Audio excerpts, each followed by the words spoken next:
What's good? What's good? What's good, fans? Cleveland, can you hear me okay? I got you loud and clear, Big Can. How you doing? Oh my goodness, man. This has been a headache over the last couple hours, man. But thank you for tuning in, fans. Thank you guys for tuning in to week 261 of the Voice of the Fans podcast. I see you changed up your colors today. You got Huskies? You got Husky purple and gold?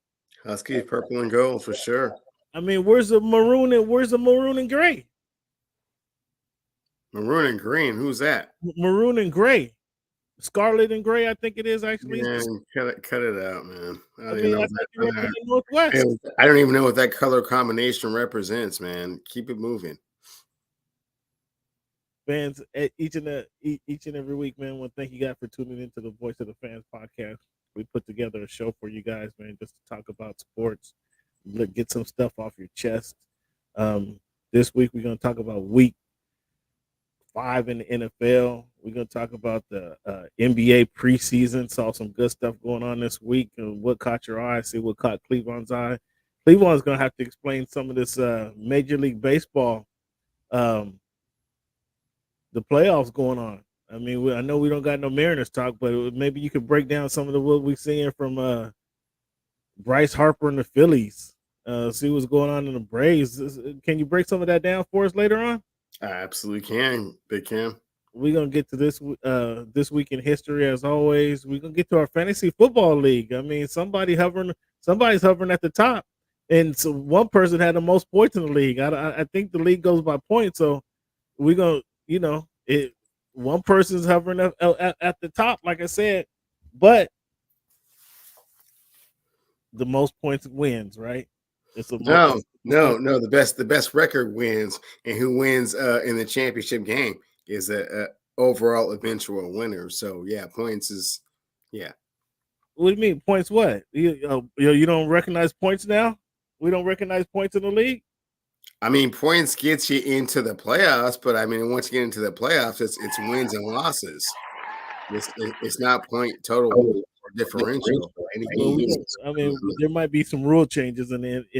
I know this big man being the commish, so I mean, we wouldn't be surprised if some rule changes came. Well, listen to you, fans. October 12th, October 11th, 2023, week 261 of the Voice of the Fans podcast, Cleveland. Each and every week, we start off with a numbers game, Cleveland. When you think of the number 11, Cleveland, who come to your mind first, or who would that number best? Isaiah Thomas. For both categories? For both categories. I thought you were going to come with a Kelly Stauffer. Nope. No Kelly Stauffer? Mm-mm. No Kyrie Irving? Nope. Was Kyrie's handles better than Isaiah, though?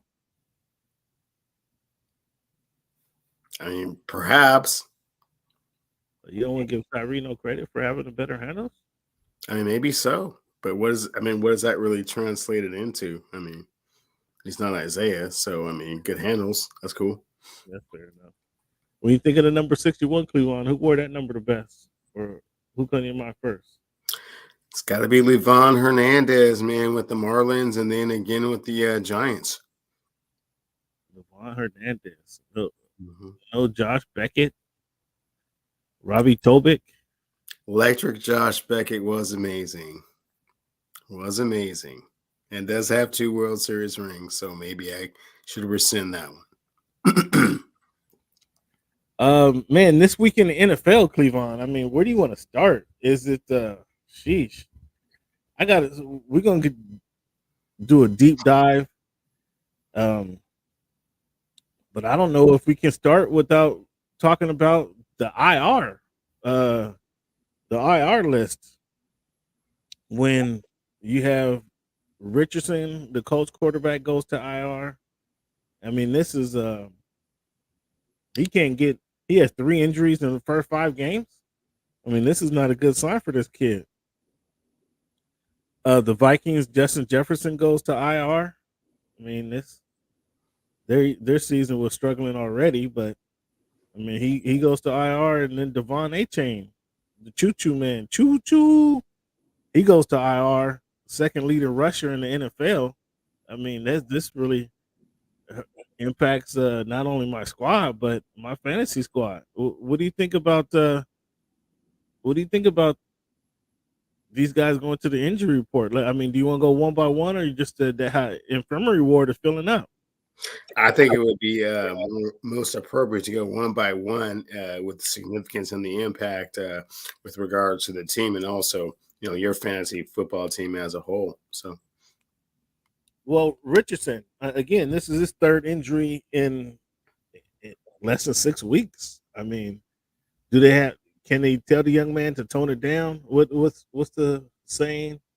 There's no old running quarterbacks in the NFL, because they're all young and don't last. I mean, can you change the guy's game? Do you try to tamp him down? What do they do about this? Is it play calling? Is what? How do they manage this situation? I think that he has learned his lesson from these three injuries and that he will try and tone it down as much as possible. That's just me being cautiously optimistic. Maybe he just feels that he's a freak of nature and can just do whatever he wants on the field whenever he wants. But hopefully, he's learned from these injuries, and this next one is 4 to 8 weeks. So, yeah, hopefully he's more cognizant of what can happen to him if he gets hit. But at the same time, his physical features will say that he needs to do that. He needs to run. He needs to do what he was doing before he got hurt. So I mean, I it don't was know. I don't know how much can change his game just because of the injuries that he's accrued. this past injury wasn't even a hard hit. It was the guy chasing down and tackling. I kind of felt like he got kind of driven down to the ground into his shoulder, man. Like, I don't really, everyone's like, oh, it didn't look very hard. It's like, yeah, it looked like that dude fell on his shoulder with all of his body weight. It was weird. But he's a runner. At that time, he's a runner. He's not in the Not pocket. not saying why it happened. Yeah, I didn't say it was an illegal hit. I just said it seemed like that guy fell on his shoulder with all of his body weight. And typically that's what happens when you do that. But a guy who's as big as he is, it's just kind of weird that happens. I mean, it's kind of weird how that happened to him. It's he's susceptible. What's up, Barry? Thanks for tuning in.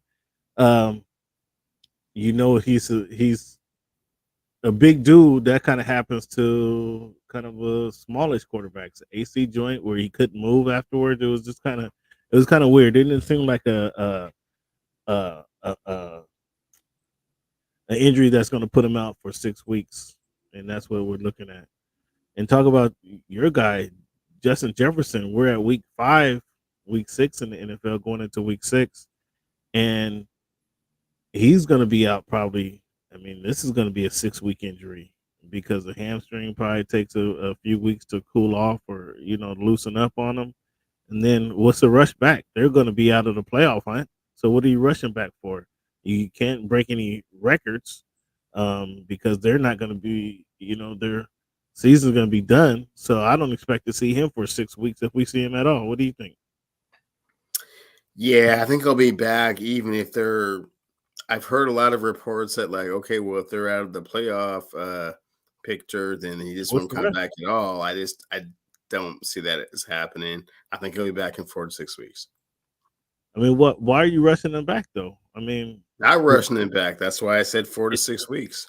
so let's just map it out. In 4 to 6 weeks, there'll be one in or at best 2-6, 2-8, or 2-7.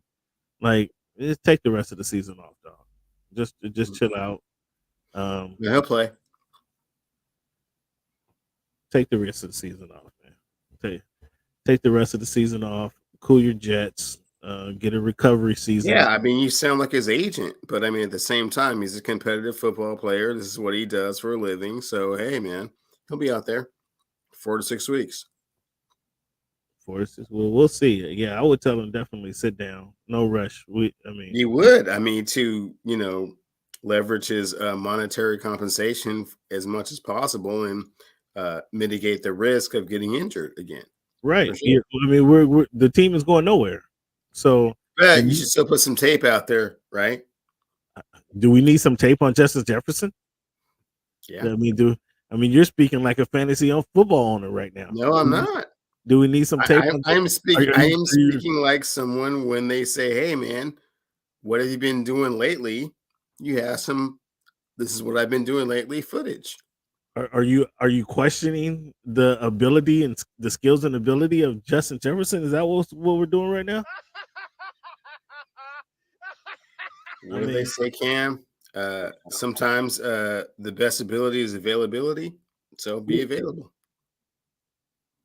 if they were in playoff contention, Not yeah, talking about the Vikings. I'm talking about him as a receiver going forward. I don't know. I don't know. I don't think You want anybody. someone to give you $35 million a year next year. Well, what's the last thing you did? Oh man, week 4, I got my hamstring hurt. I can't play no more the whole season. Wait, is he up Really? for his contract? Is his contract up? What's up? Oh, even more reason. Yeah, sit out, bro. We already know what you're capable of. You got Kirk Cousins throwing to you, man. We already know what you're capable of. He has what the most receiving yards in the first 3 years of receivers' existence. Come on, Okay, there's no. well you sound like his age and like his grandma. That's cool. I mean, I'm just saying. That's I mean, great. he doesn't need any tape. The Justin Jefferson is one guy who doesn't need any tape. Go ahead, chill out, and we'll see you at the negotiating office. How about that? Okay, well, we'll see what the Vikings are. In that 4 to 6 week timeline, record wise. Um, I mean, yeah, come on, man. I don't think we need. There's no reason for Justin Jefferson to hit the. There's no reason for Justin Jefferson to rush his way back into the NFL. I think we can both agree on that. I think we both can agree on that. Let me see something real quick. Just trying to see what their record is. What will be their record here in 4 to 6 weeks exactly? Hmm. Minnesota, they're 1-4. They got the Bears this week, so they'll be 2-8 at best. Yeah, bro. Sit down, relax. Yeah, I mean, you said the Bears. What were the other games that they had to play? You kind of, I guess, assume they would all be losses. So Yeah, that's what I'm saying. I'll give them a win. I'll give them a win against the Bears. okay, and what And were then the other games? the 4 games. I mean, what at best they're going to go 2-2. So that's We three. don't, Ken. Who are the other opponents that they were playing in the other weeks as the season progresses? That's what I'm saying. At best they'll go 2-2. Like, do you want me to pull it up? Let me pull it up right now. Let me pull up who the Vikings will be playing. Yeah, you're making some assumptions. I was just curious as to who the opponents would be. I mean, it did, again at best. I was saying at best, just with giving them the benefit of the doubt, they would go Okay, 2-2. Would be my would is what I'll say. So they got the Bears, the San Francisco 49ers, the well, Green they Bay lost. Packers, the Atlanta Hawks, and the New Orleans Saints. So again, Okay, I think they can beat the Atlanta Falcons. I think they can beat Green Bay. Green Bay Packers. I'm sorry, who was that last team you said? No, they got the Bears, the Niners, the Packers, and the Falcons and the Saints. That's their next five games. So they could go. They could beat the Bears, and I'll give them the Bears win. They could beat Green Bay. They could beat So the Bears, the Falcons, and the Packers yeah. They're so they with, could with win the three. 49ers, so they could easily go 3-1, They could which go makes three and them one. 3-5, right? Yeah, yeah, yeah. Well, then he has to come back.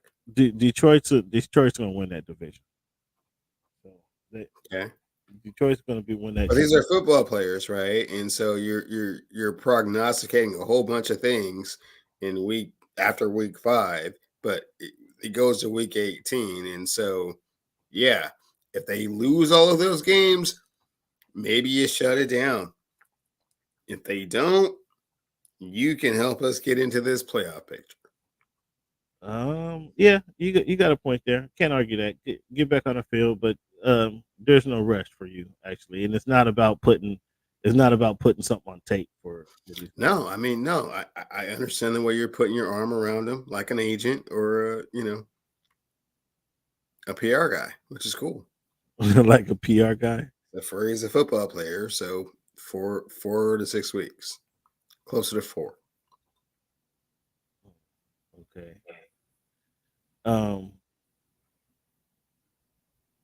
So let's talk about A-Chain. Choo choo. Choo choo. That's a stinger. That is a stinger. Because this is the dude is averaging. Cleveland, do you know what the NFL average is? A good running back, do you know what a good running back averages per yards per carry? Man, Cam, I'm all about the eye test, man. So I don't get in all them stats and stuff that you be, trying to, fool me No, with. seriously. I ain't trying to put you. I'm not trying to stick nothing on you, but just do you know what a good running back averages yards per carry?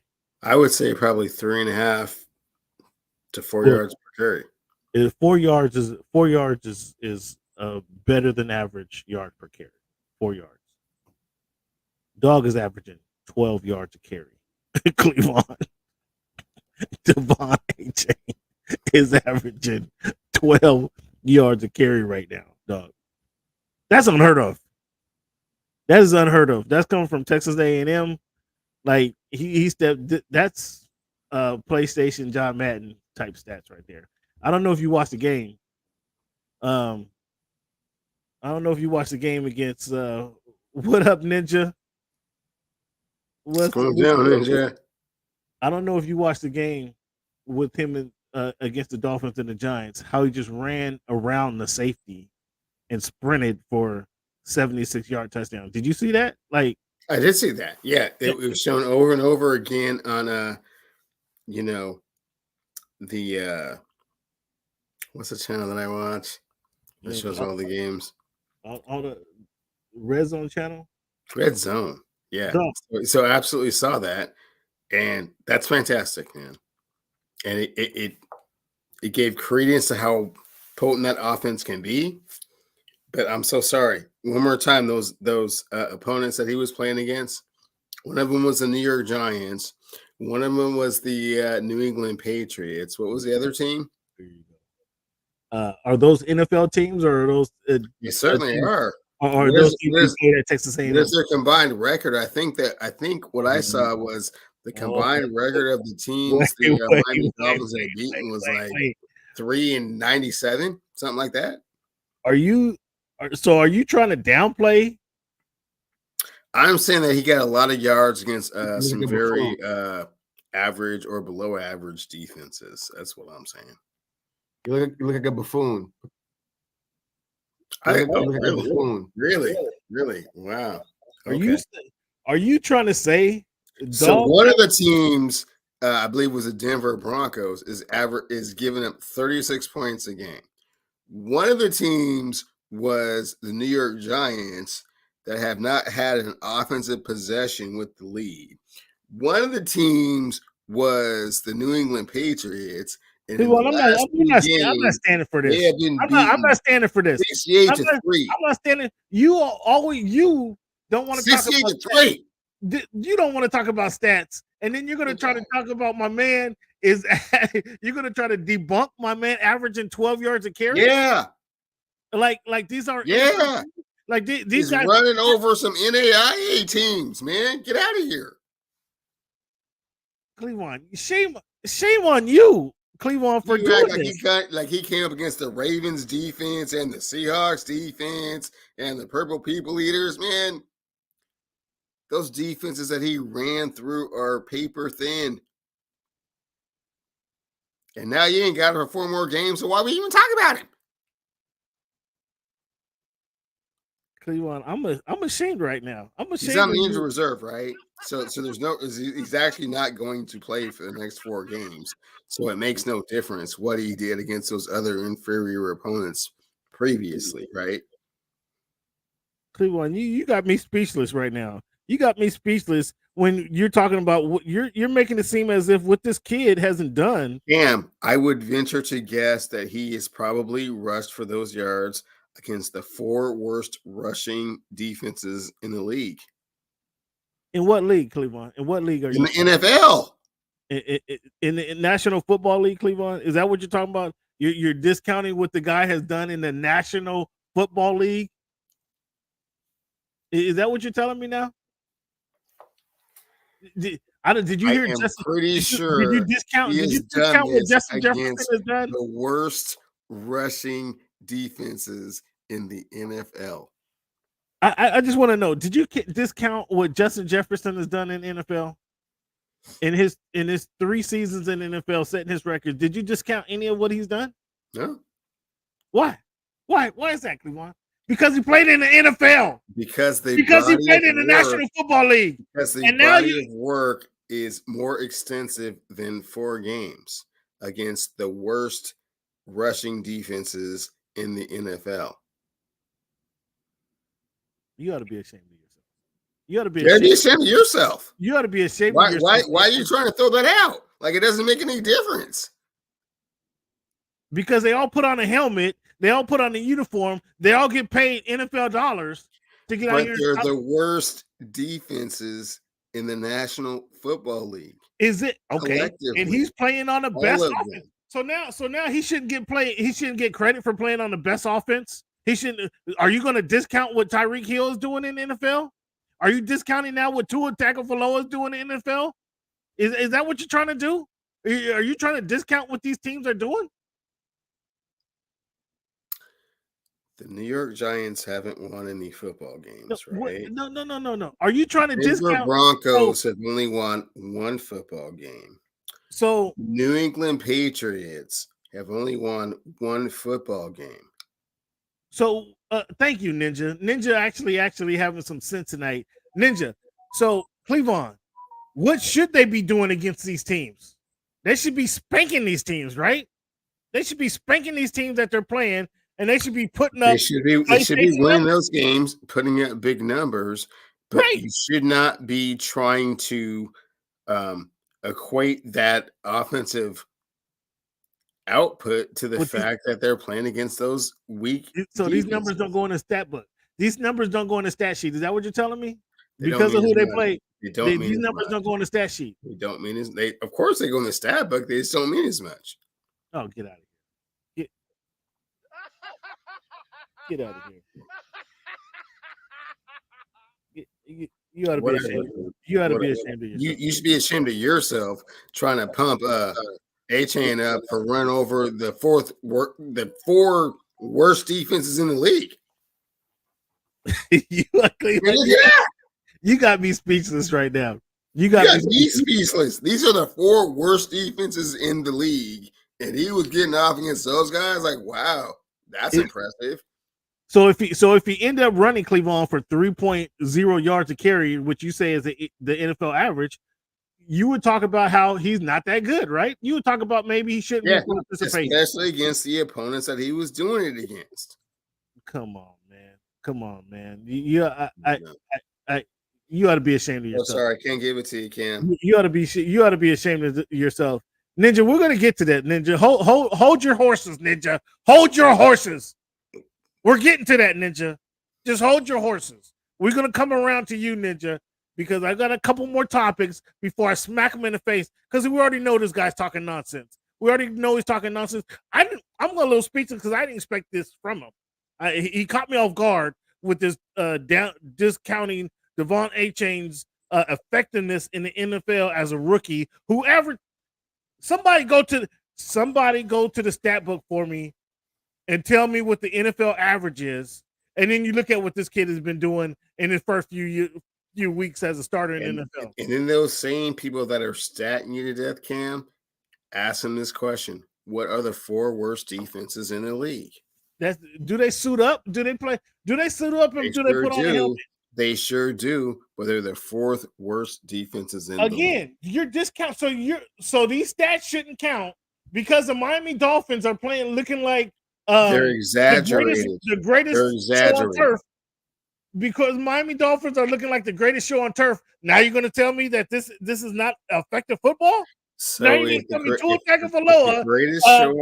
Tua Tagovailoa, Tyreek Hill, Jalen Waddle. Beautiful. Like these they're not playing good football. Yeah, I don't know if you understand what you're doing right now, man. But I would advise you to stop because you're putting your smut all over him, man. You're just gonna wear him down.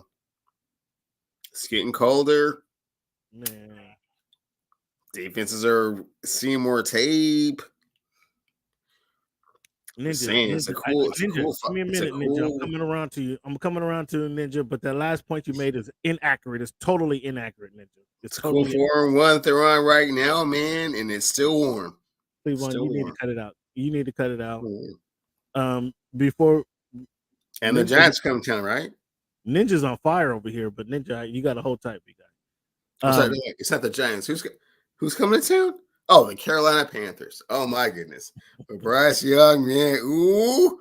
Yeah, you might score 50, Playboy. And then we keep running along. The season gets longer. I can't believe get a little bit better, Cam. I can't believe how you're discounting the record of the team that they played in the first 6 weeks. I can't believe how you're discounting. Buffalo. Fans. Buffalo. Miami Dolphins have not played a team with a winning record. They have played 3 teams that only have one. They lost to Buffalo. They lost to Buffalo. Cleveland. So is Buffalo a good team? Yeah, and they lost by 28 points. Okay. That's their loss. Settle down. Did they lose? They lost to Buffalo. Is Buffalo a good team, Cleveland? Just yes or no, is Buffalo a good team? They're a good team. They were a good team. Is that a respectable defense, Buffalo? Yes. Devon Achane had 8 carries, Cleveland, for over 100 yards. Okay, well. I mean, what do you want? Achane is out for 4 to 6 weeks, man. I'm not quite sure what all the Achane talking you know what I'm talking about. Now you don't want to talk about it. I mean, now you don't want to talk about it. Minutes too long. Why are we still talking about this? What is your point here? You're just because you're discounting Achane like he's a scrub when he put averaging 12 yards a carry. Who else in the NFL averaged 12 yards a carry? Alabama plays Appalachian State and just I just debunked that theory. He runs for 387 yards. That's cool. The Buffalo Bills. It's just against Appalachian State. He averaged 12 yards of carries against Buffalo Bills. Oh, for real? You just told me Buffalo's a good team. Cam. The one carry was for 78 yards, and the other 7 carries were for like 32 yards. Well, one carry was for 50 yards. So give him 7 carries for 50 yards. Yeah. What is that?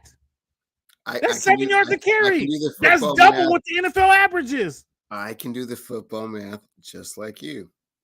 If you put the whole thing together, 12 yards a carry. If you take that one carry out, 2.6 yards a carry. No. The 7 yards a carry is not 2.6. Okay, let's get it right.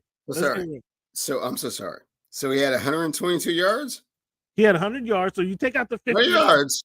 You take out the 50 yards. He had 8 carries. He had 7 yards. So 7 carries for 50 yards. 7 yards. 50 yards. 7 carries that's 7 yards a carry, Cleveland. That's 7 yards a carry. That's still double what the NFL average is. And we went way too long on it, Devon Achane. I just can't believe too long. I just can't believe he's out. He's not going to be back for 4 to 6 weeks. Well, we got Mostert. We still got Mostert in the backfield. We still have Tyreek Hill. We still have back, and I think we still have got Myles Gaskin or Salvon Ahmed. One of those UWers, running backs. I see how you try to slip Motley in the mix. I see how you did that.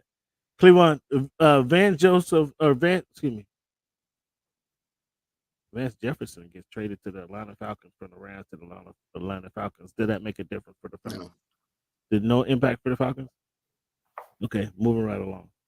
Moving right along. Now, this is what Ninja. I'm a little disappointed in you, Ninja, because I already know. I always know you have Cleveland side in things. I always know you have Cleveland side in things. But this Ninja, you're totally off base here.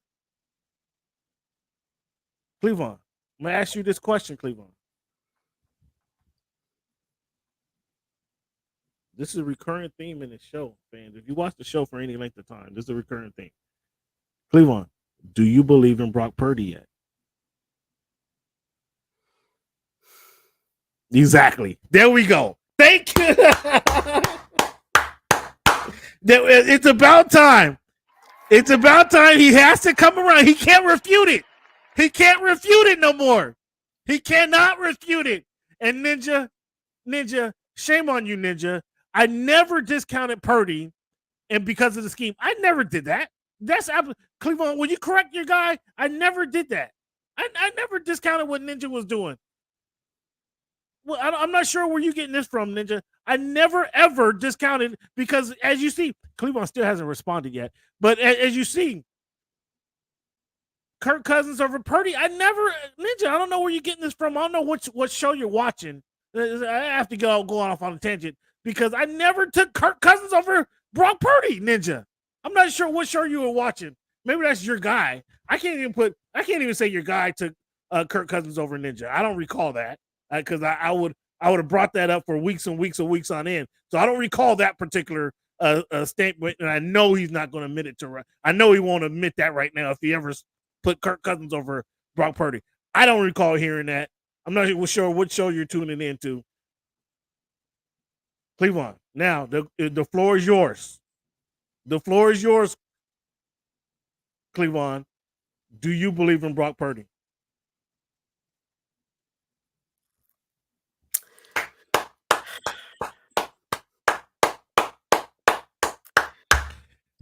It's too much. It's too much of an extensive body of work to say anything different. You have to. Is that a long way? That's a long way to say yes. Is that a long way to say yes? I believe. That's a long way to say extensive body of work is too extensive, man. This is too much. It's too much. Where's that book at? Where's that book at that you've been talking about? Where's that book at? Because we got all second half of last season. We're 5 weeks into this season. Where's that book, Cleveland? Because you like to say once that book comes, once they get the book out, and once they start scheming and practicing against them, where's the book at? Where's the book? Did your guy Dan Quinn have the book? That's what I want to know. Did your guy Dan Quinn have the book on Sunday? He did. He had the film. He had lots of film. Didn't work. I mean, Cleveland. Tell the fans what you thought of the 49ers smackdown of the Cowboys. I'm not even gonna say nothing. Go ahead and let the fans know what you thought of the smackdown. It was a clinic. It was way too easy. They were just running their offense at will, and their defense was extremely imposing. Warner, Bosa, they were just all over the place. So it looks great right now, and I can't. Oh, he said right now. He said like right now, like it was. Thank you, SB. Thank you. I still want Parsons over Warner. Thank SB. I tried to question that, right, SB. Didn't I try to question that last week? I was like, I don't know. Warner sent a message. No. Ever since week one. I mean, Warner's been stud. I go back a few years with these 49ers when I saw them just manhandle the Chargers. It was the Chargers. It was in practice. I mean, they essentially stopped practice because the 49ers was beating down the Chargers. And they went from, as you guys know, Cleveland, you know this, we talked with Eric about this the other day. How they went from playing preseason games to doing these joint practices, right? The 49ers came to town and just whooped the Chargers' ass up and down the field. One-on-ones, defense versus offense. The Chargers couldn't move the ball because the 49ers, we had Greenlaw coming off the injured, the way the fields were set up.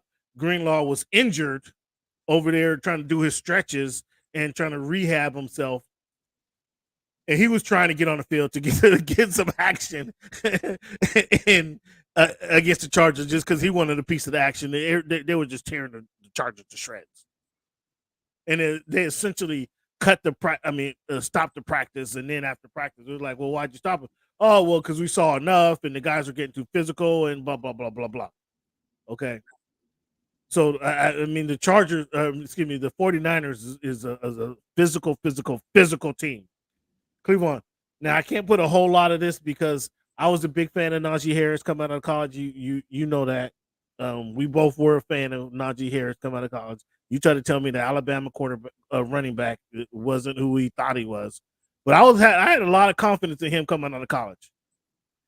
At the beginning of the season, week 1, when the Pittsburgh Steelers traveled across the country to go play the San Francisco 49ers, that game was over on the very first play when Najee Harris got ran through by the other way around, and that's fantastic, man. But what does all of that mean, Cam? Do you think that the San Francisco 49ers are going to win the Super Bowl? Oh, here you go. So now we go from the 49ers. Now we go from the 49ers. Look at them.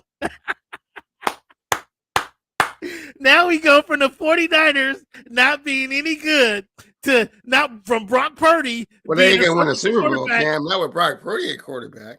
That's not quite enough. It's enough to win a lot of regular season games. It's just not enough to win a Super Bowl. So you go from Brock Purdy from Brock Purdy not being a good quarterback to saying he can't win the Super Bowl. That's what we're doing now? He's not. They're not going to the Super Bowl, so he's not even going to be in a position to win a Super Bowl. So, yeah. So what are you claiming? Are they not going to the Super Bowl or are they not winning the Super Bowl? Which one are you doing? Well, if they don't go to the Super Bowl, then they can't win the Super Bowl, right? I'm saying they're not going to the Super Bowl. So was that an elbow? Was that an elbow on them going to the Super Bowl and then them winning a second one on them winning the Super Bowl? Is that what we're doing here? Is that what we're doing? They're not going. So what difference does it make? Fans, I gotta take that deal. I'm not even Niner fans. I gotta take that deal. Although I do have that makes me go against because I had the Eagles winning the bowl, but you're trying to make me change my pick in week 7 or week 5. 6. Yeah. We're gonna get to that at the end of the show. We're gonna get to that end, but now you have to explain to your fans. Now you have to explain to your fans kind of what your adjustment is. And I'm so ashamed of you, Ninja, for trying to stick for discounting Purdy in his game. I'm so ashamed of you. I've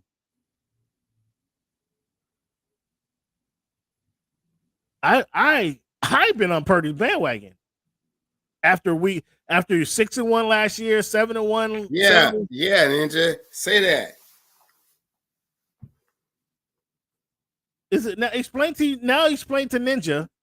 Now explain to Ninja why you changing your tune. I've never changed I have no other recourse but to change my tune about Purdy. He has not lost a regular season game. That's amazing. Do I think he's going to win the Super Bowl this year? No. I got 2 pounds of ribs coming to me when he doesn't win the Super Bowl. You still want Parsons over Warner? Yeah. You do? Even after what you just saw last week? Yeah, that was a great game. There's you go. There's you and Ninja lockstep right there. Lockstep with each other. Really? I mean, you keep want to go back to episodes. I'm not sure what you're talking about, Ed Ninja. When you want to go back to episodes, SB Go put it back on. to them. I mean, yeah, bring the SB tape. put it on. Pull the tape up, man. I'm throwing SB a put it on the table last week. SB put it on the table last week. Who do you want to take?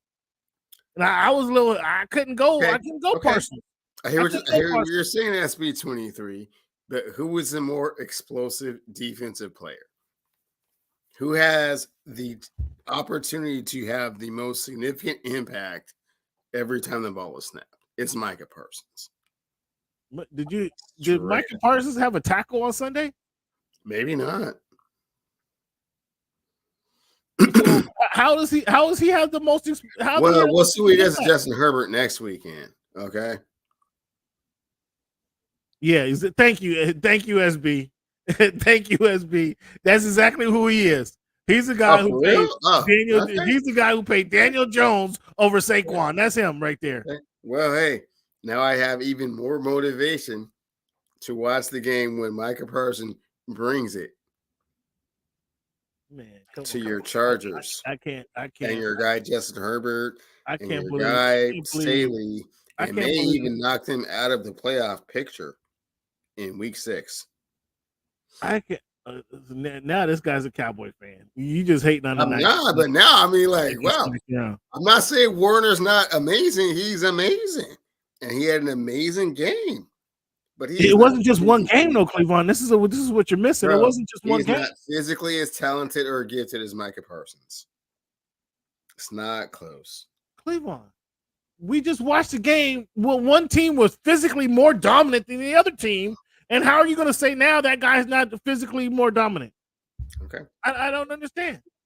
If I had a team, make it make sense. If I had a team, I had to pick Micah Parsons or Fred Warner. I would pick Micah Parsons. Oh, I get it, fans. I get it. The San Francisco 49ers playing the NFC West. That's their division rival. It's not even a divisional. That's what it is. I'm sorry. It took a moment, fans. But that's a divisional rival speaking. He doesn't want to give any props to fans. I don't like the way that Cam is trying to tap into some type of credibility thing. I don't know what else could it be. Not a bias. What else could it be? I don't feel that he's a better defensive player than Micah Parsons. I know, because you've seen just too much of Fred Warner. You just seen too much of him to give him any credit. Okay, fair enough. But you can't say anything about Brock Purdy now. So now we finally established that Brock Purdy is that dude, right? That's finally been established, correct? Is he gonna? I'm not gonna go to MVP candidate. I didn't say that dude. I said, hey, he's a really good player. He's a good player. Oh, you didn't say that dude. So you're still not totally convinced. You're still not totally convinced. I'm convinced that he is putting up numbers in proportion that I can't really have anything to say about him other than he's been extremely successful. And hey, kudos to him. Hats off to him. Oh, so it sounds like you're just waiting for the wheels to fall off. Sounds like you're waiting. It sounds like you're sitting on the sideline just waiting for those wheels to fall off. No, because you're not calling AAA either. You won't be calling AAA. You won't be. You don't have your charge phone. It's not like you got the charge phone on the side. Be like, I told you. You're just waiting. That's what it sounds like to me. No, because I said earlier, the body of work is too extensive. Can't even say that. I know you can't, but he's in the drive-by lane for sure. They're getting to the playoffs. Unless the Seahawks do something ridiculous, they're winning the division. They're getting the bye. They're mauling teams. They're average. What'd you say? 30 points a game every time this dude comes out in the regular season.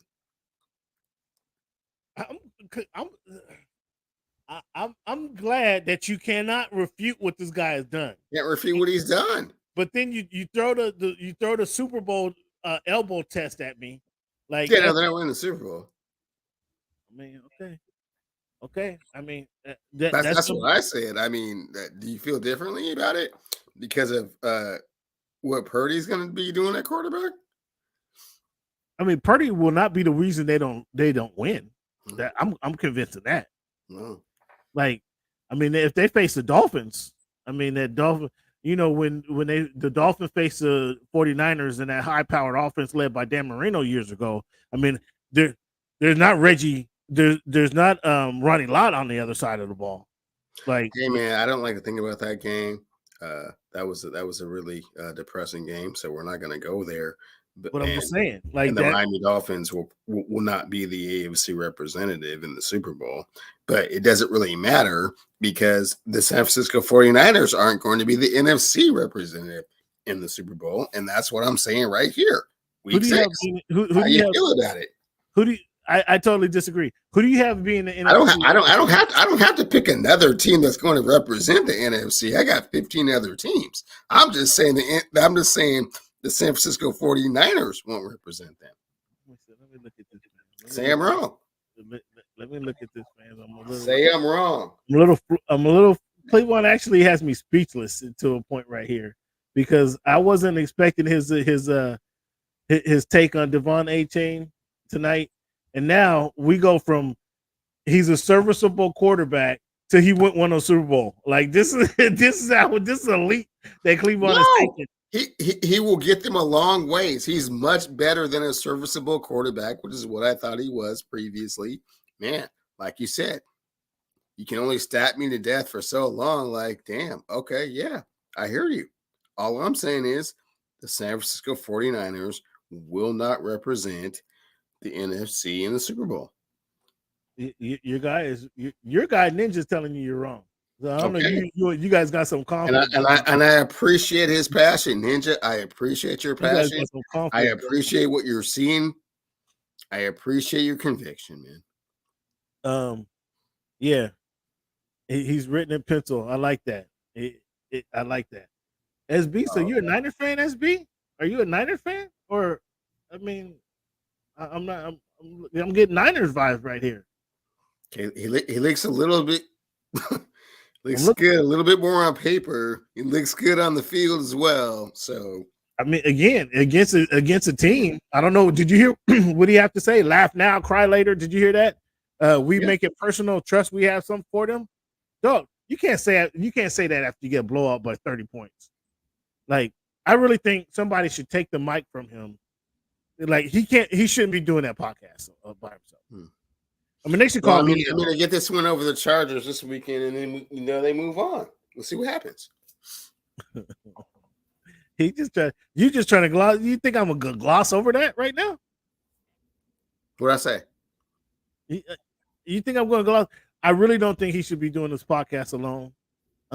He's sticking his foot in his mouth week after week.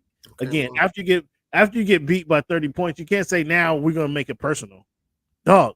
You know it was personal going to the game, like, and they put you mad because now he's gonna have some diet restrictions, get a little bit more sleep, get a little more hydrated, take that next step.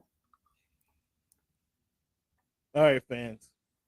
So as much as it was kind of a watershed moment that I got Cleveland to admit that he was wrong about Brock Purdy.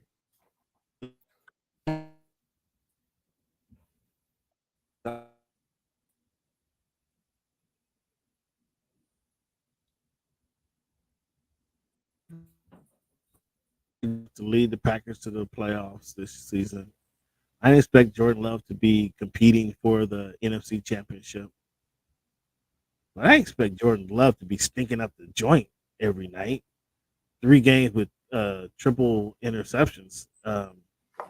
Jordan Love, he looks the part. He certainly looks. When he drops back, he got a nice rhythm. He got a nice throw. The ball comes out of his hand well, but on the field, he ain't getting it done. And I don't know if this can change. I don't know if he's not reading the defense. I mean, the Chargers, and I'm not saying Matt LaFleur is one of the better coaches in the NFL, but he was handcuffed.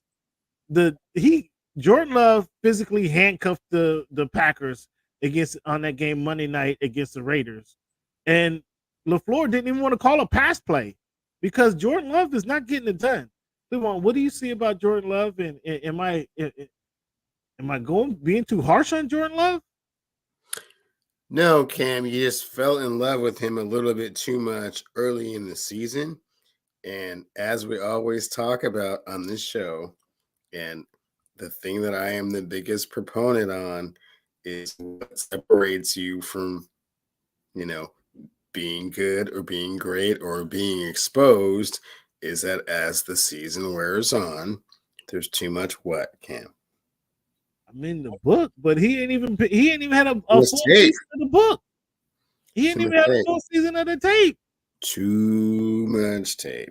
He looked amazing against those other teams. Chicago and Minnesota looked amazing. Has not looked amazing in the last 3 games. Man, Wonder why. Hey, SB, what's up with your boy Jordan Love? Because I was high on him coming out. I was saying, I think my quote was, he's going to be better than many people expect, and he's looked like absolute trash. Absolute trash. The last 3 games. The Yeah. first 2 games, he was looking amazing, right? He was comfortable and in the pocket and poised and ready for this opportunity. Okay. McDaniels even gave them the ball back. He elected to kick a field goal. It was 4th and 1. You get the first down, you can run out the clock. They were up 4. You get the first down, you can run out the clock. Or you kick a field goal, you make it a 7-point game, and you give them like 2 minutes, 15 seconds to go to score. McDaniels elected to kick the field goal. They end up missing a field goal, which was absolutely ridiculous. Have some confidence in your team. And see, everybody want to get on Staley for going for it on 4th down. That's one situation where you go for it on 4th down. You go for it on 4th and 1, you go for it. And then you seal the game right there. Have some confidence in your team. McDaniels also has one of the best running backs in the league. The guy who had the most yards from scrimmage last season. So I don't know why you don't go for it on 4th and 1. But he elected to kick the field goal, miss the field goal, and open the door for Green Bay to just go down and score a touchdown and win the game. And again, Jordan Love couldn't do it. Aaron Jones, being with Aaron Jones hurts. I don't know if that's the reason, bro. I don't know if that's the reason. Aaron Jones is effective. I grant you that. Aaron Jones is a good running back. I grant you that. But dog has looked terrible. That ain't the reason. That Aaron Jones ain't out there running routes for him. He hit Watson on one pass because there was a blown coverage. Like Watson had 2 catches that game. Like I don't know if it's totally Aaron Jones, but okay, I can see what you're saying. I just don't know if that's totally the reason. But McDaniels had a chance to win that game. He went for it. He kicked the field goal, missed the field goal, and give Green Bay the ball back late in the game, and Love couldn't get it done. Again, as high as I was on Brock Purdy, week after week after week, just being consistent quarterback, Jordan Love he's been totally disappointing through 5 weeks of the season. Totally disappointing. The Ravens, Cleveland. The Ravens fall to the Steelers, and you're going to give me this Mike Tomlin and how effective he is, how he has these guys playing good football. They got lucky. The Ravens receivers didn't help Lamar out, but also I haven't seen any difference in this new offense that the Ravens have. I haven't seen it. Have you seen a difference in the new offense that the Ravens have with their new offensive coordinator? Most definitely. Lamar Jackson is not locked in just one receiver. He has multiple receivers to go to. They move the ball around. Mark Andrews is having a great season, and it certainly showed in that game. And they don't ask Lamar to put the team on his back and carry them, to the promised land. He doesn't have to control the football every single play. No. However, it is the Baltimore Ravens, and what they do is they play down to their competition. They don't take it seriously until the game is in jeopardy, and they play with their food. Like Giannis That's a great said point. very early, when you play with your food, bad things can happen. There's no way they should have lost to the Indianapolis Colts in that game they lost.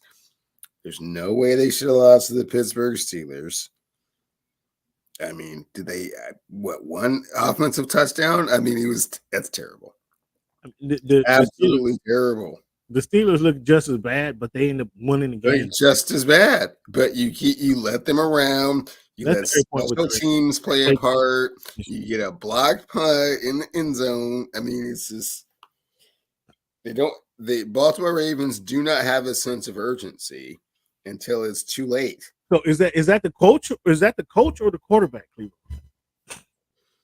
It's the entire team. It's the entire organization. Nobody takes it seriously until it's like, oh, we're down by 4. Oh, if we don't actually get in the field goal range, we're going to lose this game. They always do that. And then they get into games where like, okay, now you're taking it seriously, but you're a player or two from losing this game, and all of a sudden you're 3-2. You don't should be 5-0. I don't know about 5-0, but they should have beat the Colts and they should have beat the Steelers. So what are we talking about here? They're 3-2, right? Yeah, you don't think that's I mean, that has to be one, Cleveland. We got to put it on the coach or the quarterback. Like, as much as I like Harbaugh, if it's either or, then it's got to be on the quarterback. There you go. There you go. You're right. I don't really feel it's either or. I feel like it's really from the top down.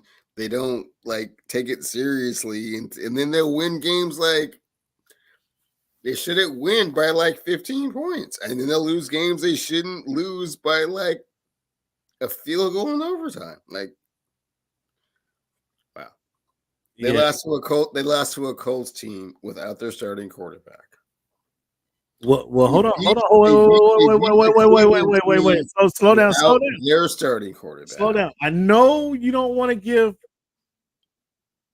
the dude from Wazoo any credit. I know that. We get that. Fans understand that.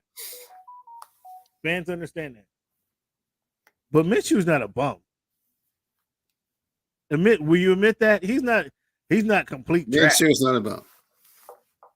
So, I mean, Minshew is a decent backup quarterback. If you have Minshew, if he's coming off your bench, you're like, oh, we might have a chance. Cameron, they were at home. They were browbeating them all game long. They let the game get too close, and then they got tied, and they went into overtime, and then they didn't get their pass interference call, and they lost the game. They were beating the Steelers. I don't think the Steelers had a first down in the first half. Beating them to death. It's 10-3, and then it's 10-5, and then it's 10-8, and then it's 15-10. It's like, what is going on here? Like, why are you letting this be a game? You do it all the time. I don't. Yeah, I'm not disagreeing with your philosophy on the Ravens. I'm not disagreeing with that. I'm not disagreeing with that. However, when you go to just the Colts and Minshew, you got to give Minshew a little credit for it.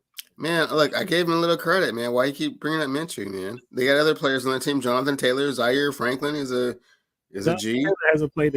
Anthony Richardson. I mean, until he got hurt, was wow. He was certainly looking the part. So, yeah, we don't got to go to all this Minshew stuff, man. Move along. Man, at least you said his name.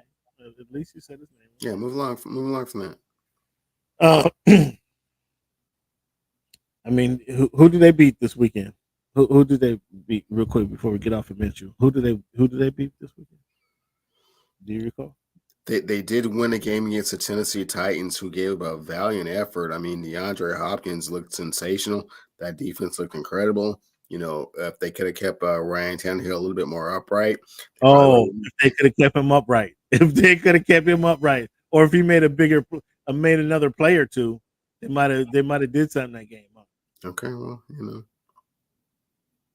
All right, this is a conversation I really don't want to have with you, but this is the Voice of the Fans show. We got to be honest. We got to be honest with our assessments. Okay. We got to be honest with our opinions. Okay.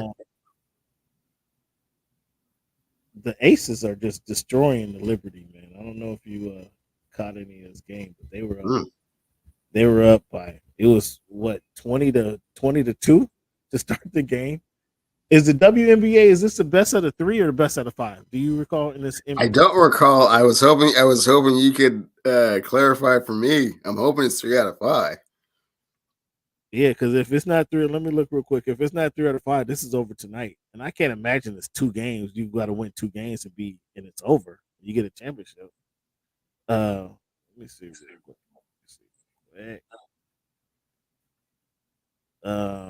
Yeah, game 2 standing.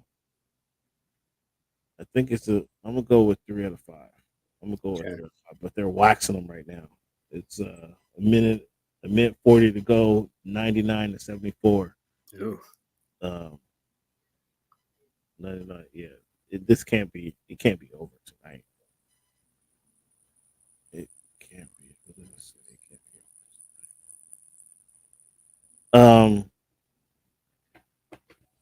Again, fans, Voice of the Fans podcast. Thank you guys for tuning in. Voice of the Fans. This is a recap, NFL recap of Week 5 in NFL in Cleveland. Over the last 2 weeks, Cleveland don't want to give credit to some teams in the NFL. Cleveland. Over the last 2 weeks, the New England Patriots had given up 72 points and scored 3 points. There's a discrepancy. Cleveland has 69 points in the last 2 weeks. Is this the last season Bill Belichick coaches the New England Patriots?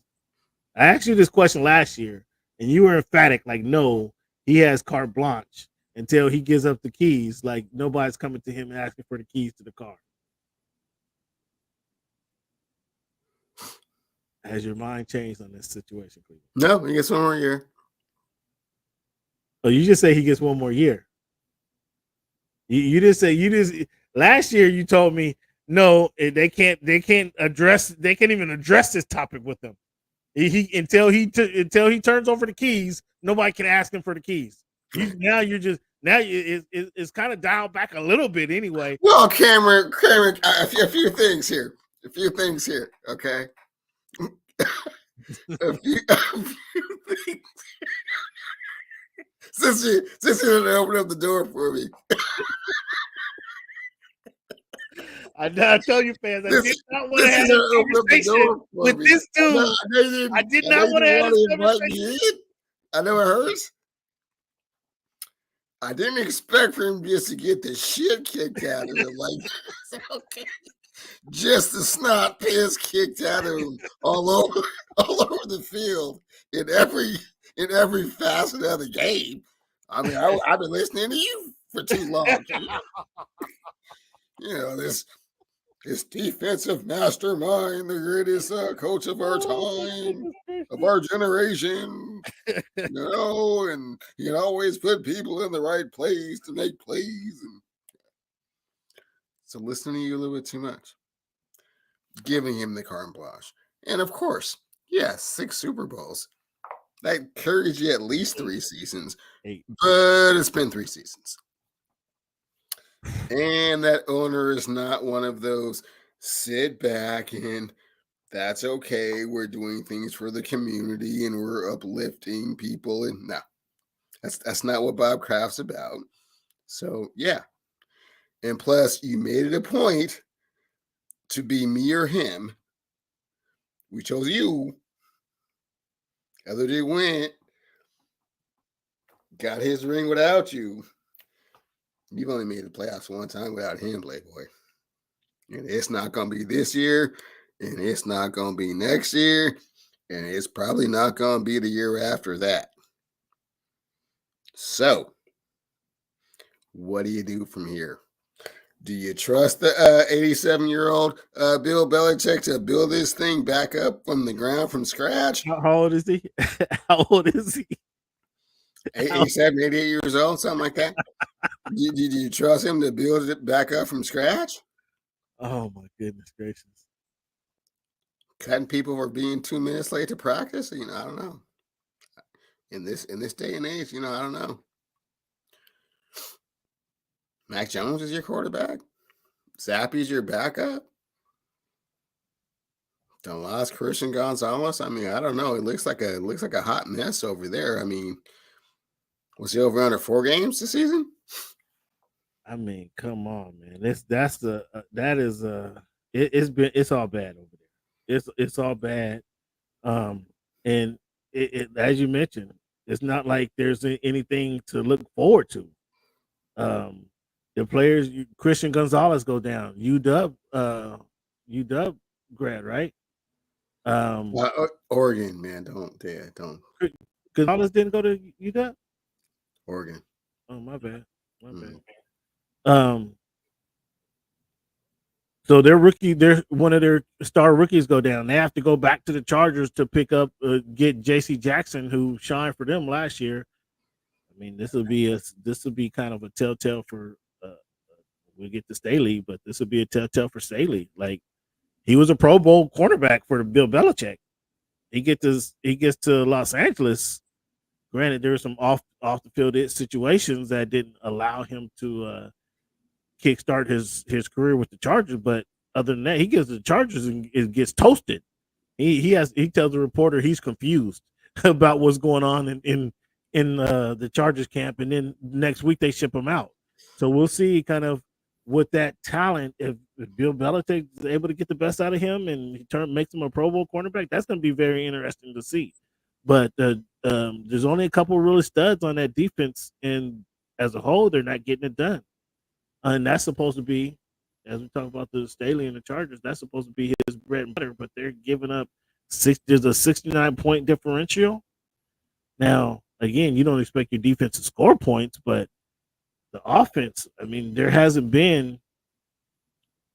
I hate to say it, man. I hate to say it, but since that guy went out to Tampa, there hasn't been much to consider on that side of the ball. So Cam, I think what you're hating to say is that talent trumps coaching. I think that's what you're hating to say. Again, what I'm saying is, you just can't just go grab some pebbles and just throw them together because you know how to align them if they're not the right pieces, man. If they're not talented pieces, oh my goodness, all of that stuff that you draw up on the thing, it just doesn't work the same way. Oh my goodness gracious! Come on, Bill, get it together, man. I can't have this conversation with this dude, man. I can't have this conversation with this dude. I know you hate having to come back every time. I can't have God, Bill. Why can't he just coach him up? Why don't those schemes work the same way with just anybody? Kraft may be sending a henchman. Man. Weird, huh? To be honest with you, Kraft may be sending a henchman. Over the next 3 games, they go. This is going to be an interesting game though, because they go to Las Vegas. Mm-hmm. They play his pupil. Just talked about how idiotic McDaniel was against the Green Bay Packers. But they won that game, right? No, the Raiders won that game. Okay, cool. So they won that game. Yeah. Then they go to Buffalo, then they welcome Buffalo. Then they go to Miami. Then they go to Washington, and they had the Colts before their bye. Who do they beat? Who do they beat in these next 5 weeks? Cam, I really can't say. And they should be able to beat the Raiders. They should be able to beat the Raiders. They can't. They're not going to beat Buffalo. They're not going to beat Miami. Washington, Howe, Minshew. Well, hey Cam, Bill Belichick is coached in some capacity in 25% of the Super Bowls, right? Oh my goodness! But he had a lot of talent when he was doing that. Right now, he has no talent, and so he's gonna lose all those games. So I give him 2 wins out of the next 5. You give him 2 wins. 2 wins. I'm gonna say he beat. Which 2 wins you give him? I'm gonna give him Howe, and I'm gonna give him Minshew. So that's 2 of the next 5 games. That'll be 3-9. Or excuse me, that'll be 3 and. So you're hoping they can beat 3 and Gardner 6. Minshew, and you're hoping they can beat Sam Howell because you have actually no idea what they're going to look like 3 weeks from now. I mean, you can't scheme up something. Do you even? You can't scheme up something against Sam Howell in 3 weeks. You can't scheme up something against Sam Howell. I mean, come on. I mean the bye week they may be making a change. I mean, come on. I mean, come on, Bill. Will they scheme up against Derek Carr? I mean, what are you talking about? Derek Carr, New Orleans. New Orleans has a good defense. New Orleans has a good defense, and they couldn't get no points on the board. So, okay. Kraft, I don't know. I don't know if Kraft may be on the phone. Kraft might be on the phone. So the Jets beat the Broncos in the Hackett Bowl, and Hackett versus Peyton Bowl. I mean, did you see anything out of the Jets that? I mean, I know you and Saleh was talking preseason like this might have been a Super Bowl team. Did you see anything out of Saleh, or anything out of the Jets that gave you hope that they can change this thing around? No, not permanently. I saw the same things that I saw previously, which is why Aaron Rodgers was brought into town. They have a really, really solid defense. They have a great running game. Is the defense that solid though? Yeah. It really, really is. The reason that you don't see the results is because the offense puts them in such disadvantageous situations that they're always like trying to stop a team from like the 40 from scoring. It's like that's kind of hard to do every time you take the field, man. I mean, if you say so. Yeah, I say so. If you say so, I don't pay to do that. I know you don't like them. So the Chiefs beat the Vikings this week, and I know you don't like to be stats. I know you don't like stats, but tell me what you think of this.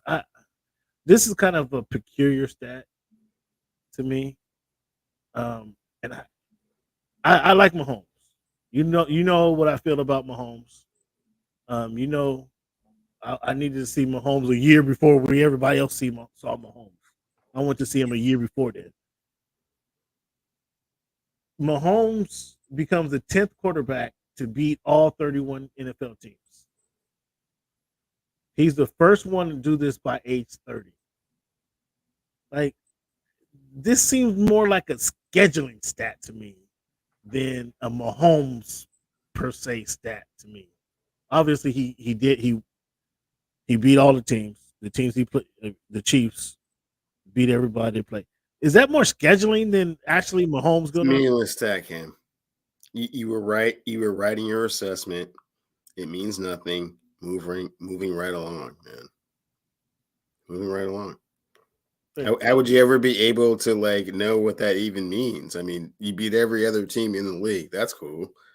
I mean, how many other times were all the other teams in the league on your schedule? Yeah. There's no way to correlate what that even means. Yeah, that's a scheduling thing. I mean, somebody's spending too much time. No, they're just making up stuff to make it look cool, and wow, another accomplishment for no reason. Okay. The Bengals woke up against the Cardinals. I mean, was that good Chase? Was that good Joe? Chase 15 catches and 3 TDs. What you think about the Bengals coming alive? I'm not quite sure if I can trust it, but it looked great to see the most devastating offensive play in football kind of reinvent itself, or get re-energized. Here's the answer to your question, Ninja, or SB. Excuse me. He doesn't trust it. Is it you don't trust it because you see them next week, or what? Why don't you trust it? It's just taken a long time to get to this point. Whether that is due to Joe Burrow and his calf, or whether that's just due to the timing being off. But I would have liked to see that more like about week 3 than week 5. But now that we've seen it, is there any stopping that? I mean, if it's not, it's one of those things. Like if that is on, then it's over. I mean, so is it on or is it on? Can't tell. It's only been one game. That's what I'm saying. And it was against Arizona. So how do we know? We don't. That's why I say I can't trust it just yet. I mean, I expect you to have a little bit more confidence in what you're seeing, and you have no confidence in what you're seeing. That's what it sounds like. I have a little bit of confidence in what I'm seeing. I like the fact that JB got out the pocket, scrambled, slid, 12, 13 yards. That's cool. That touch, that back shoulder, that that stuff in the end zone.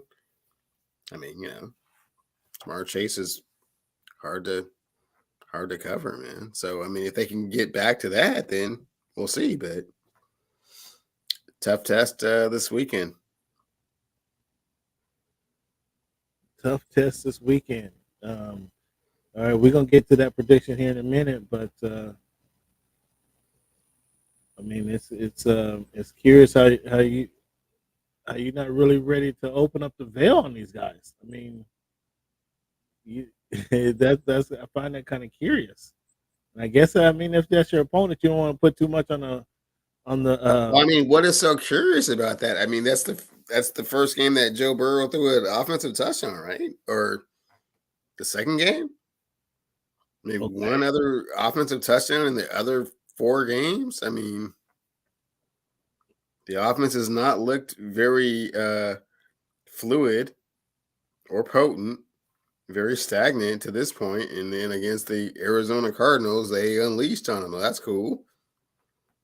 Arizona Cardinals and stuff. But yeah, the schedule gets a lot thicker going down the stretch.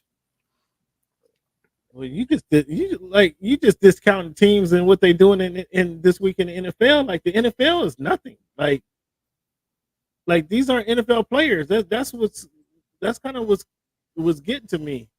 I haven't heard you discount what's happening in the NFL like this before. This is What do you mean?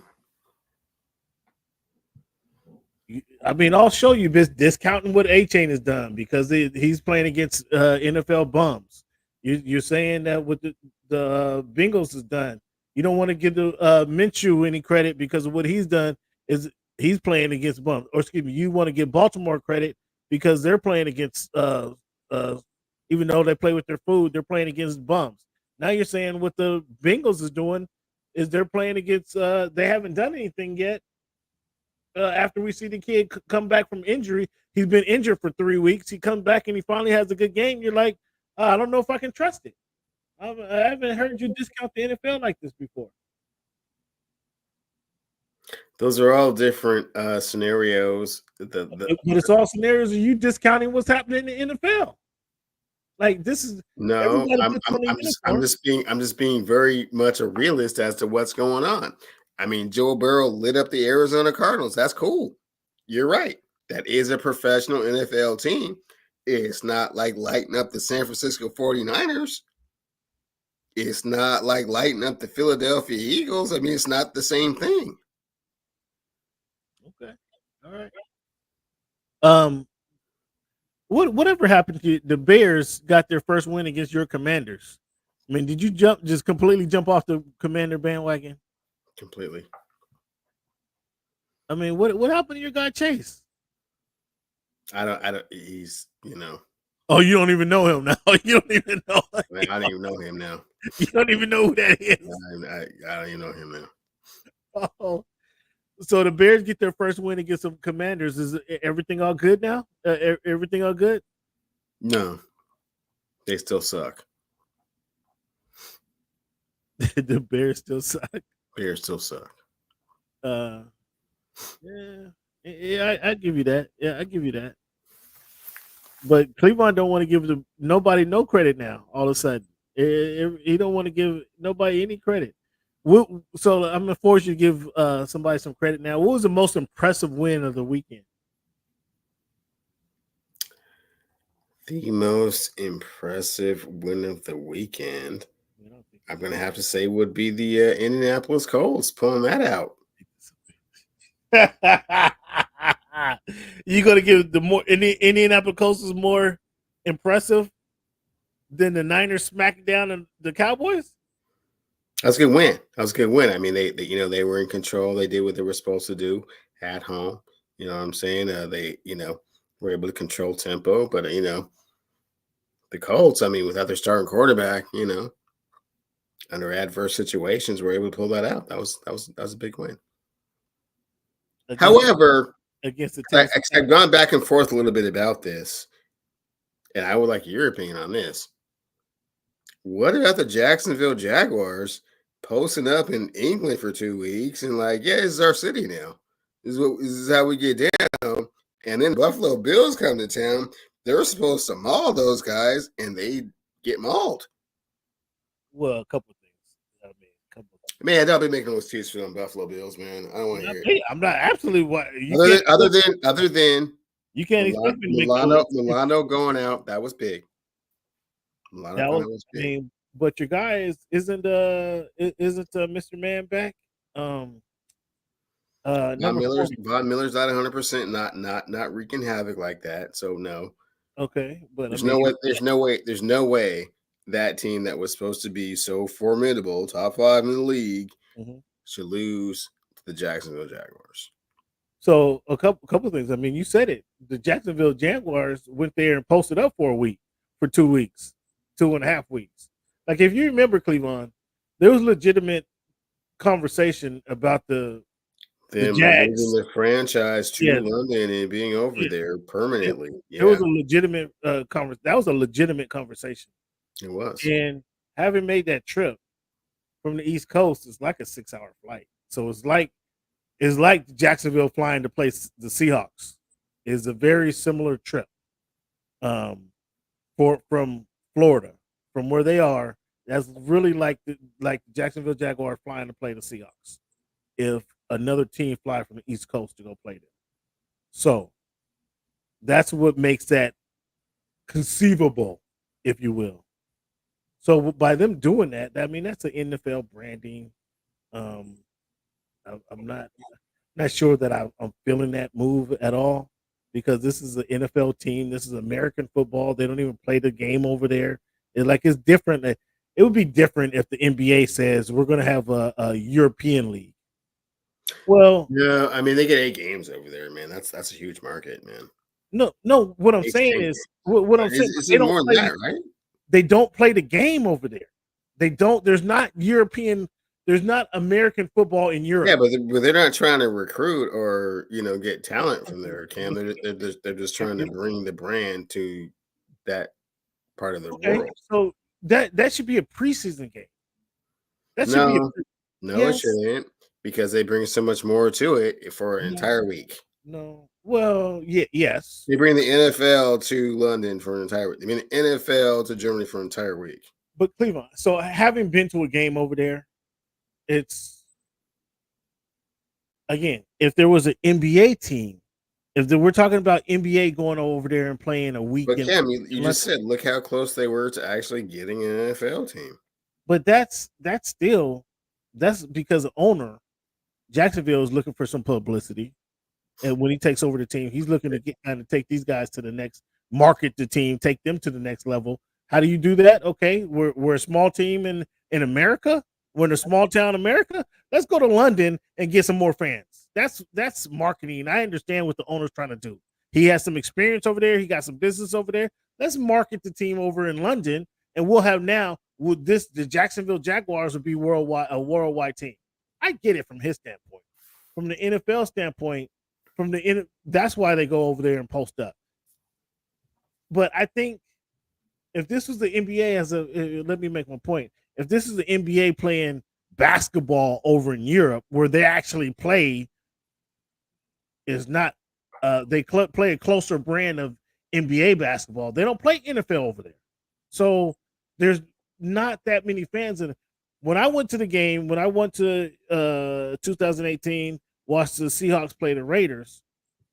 There's Sonics jerseys in the building. There's Minnesota T-Wolves jerseys in the building. There's Minnesota Twins jerseys in the building. There's Oakland A's jerseys in the building. It didn't matter. Yeah, It was American sports. Cam. It was American sports.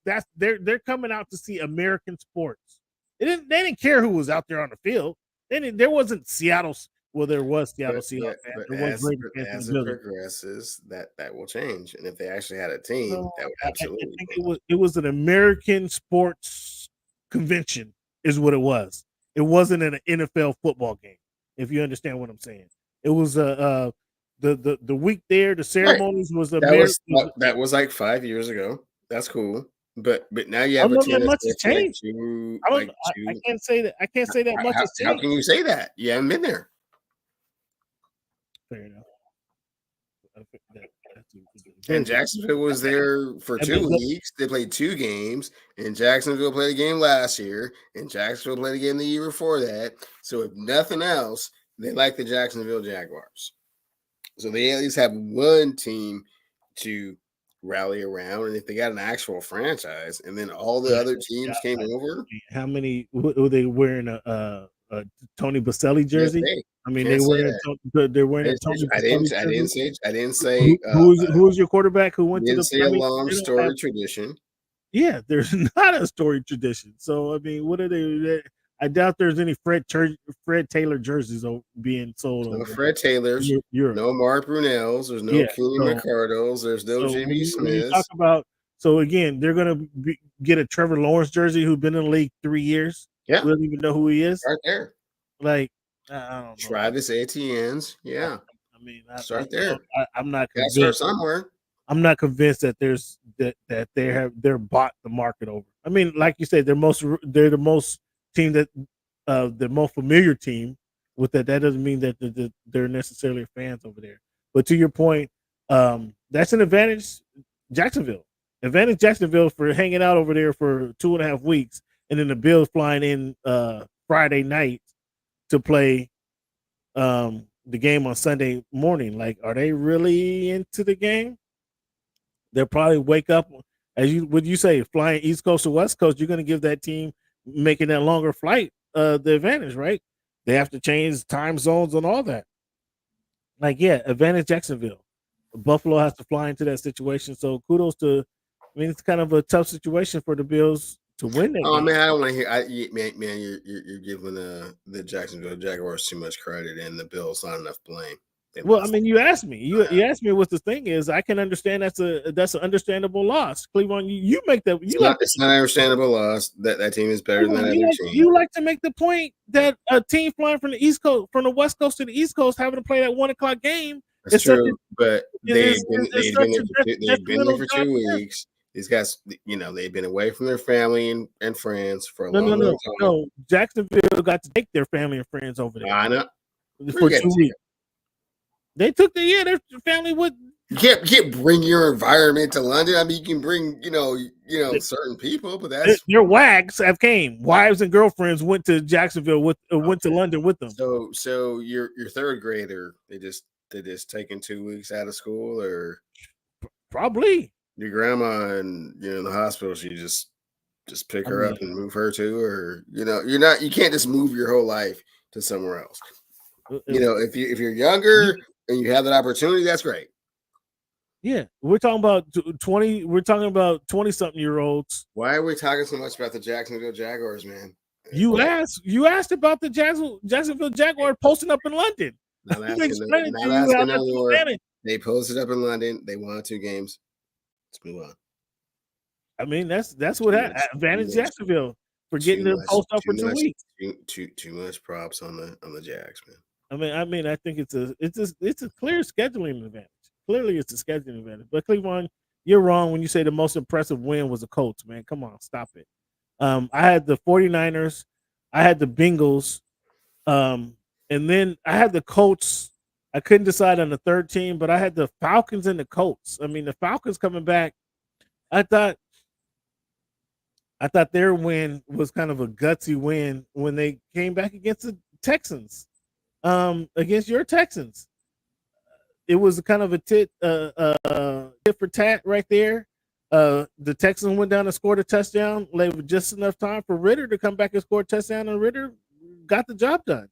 Unlike the Jordan Love, young quarterback, when you get an opportunity to drive your team down and score, Ritter did that. So that was a kind of a impressive. It was okay. I mean, he played the Houston Texans, so it was that was a quality win. That was a win he certainly and the Falcons can hang their hat on. Like, okay, he got it done. We can hang our hat on that. Now we can look at the film and see what he did. So kudos to them.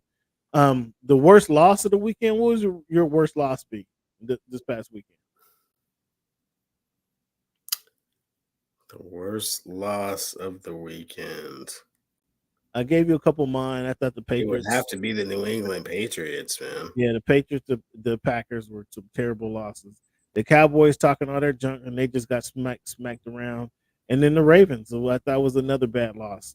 As you mentioned, you made a great point. The Ravens play down to the competition. We're gonna have to decide. We're gonna have to ultimately come up with the idea of is that coaching or is that the quarterback? Why they play down to their competition? That's kind of unacceptable. They should be better than that. But that's a very good point you make.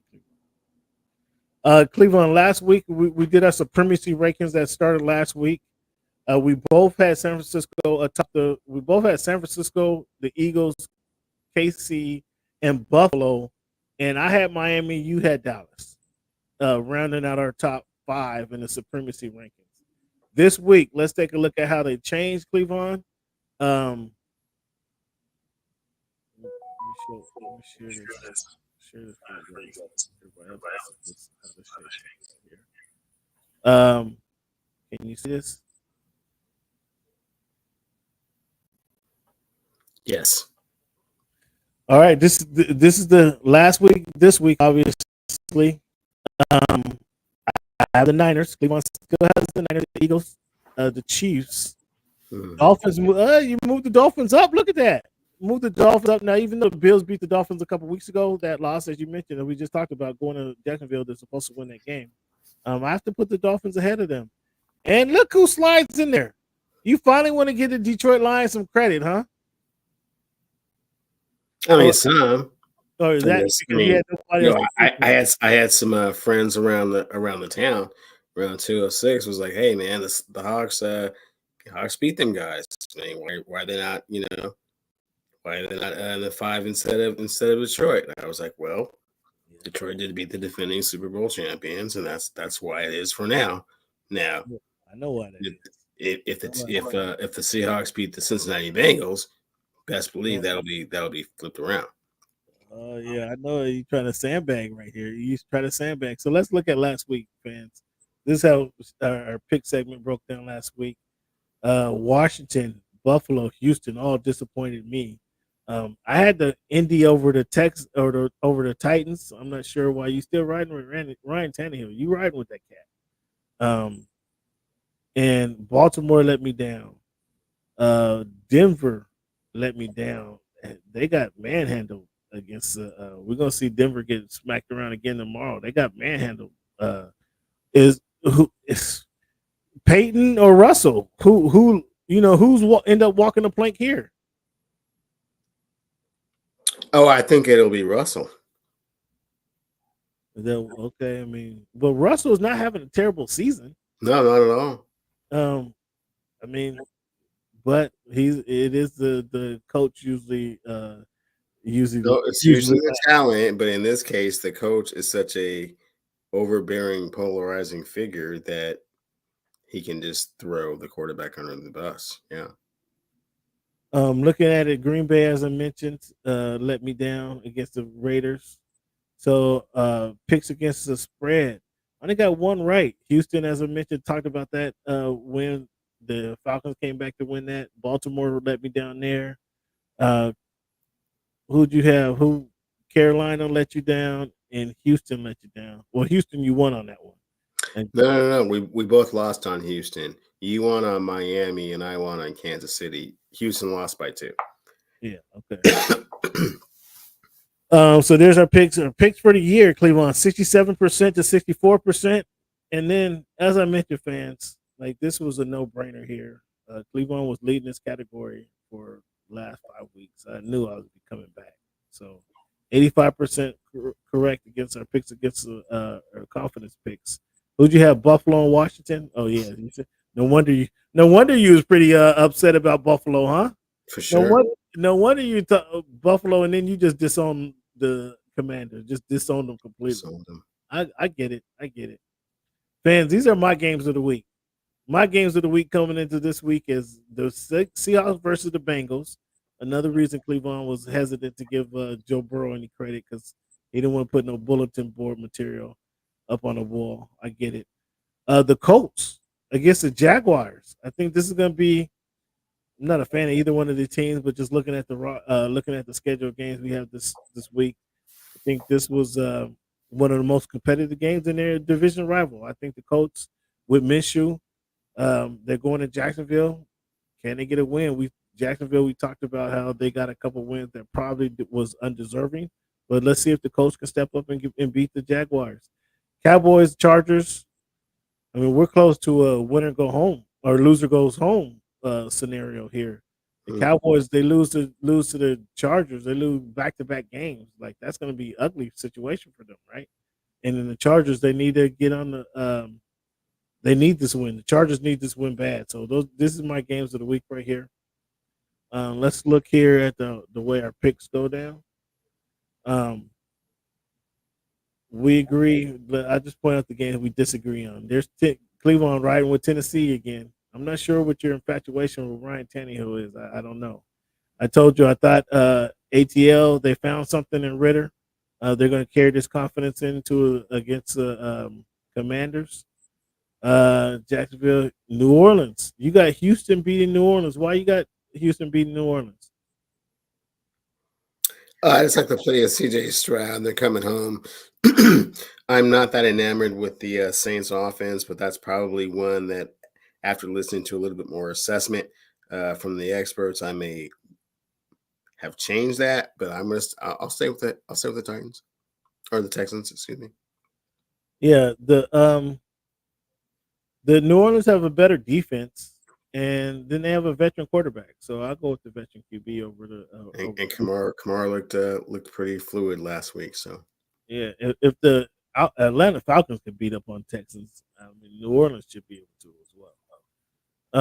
I got New England over the Raiders. I got the explain that, Cam. What's your logic on that one?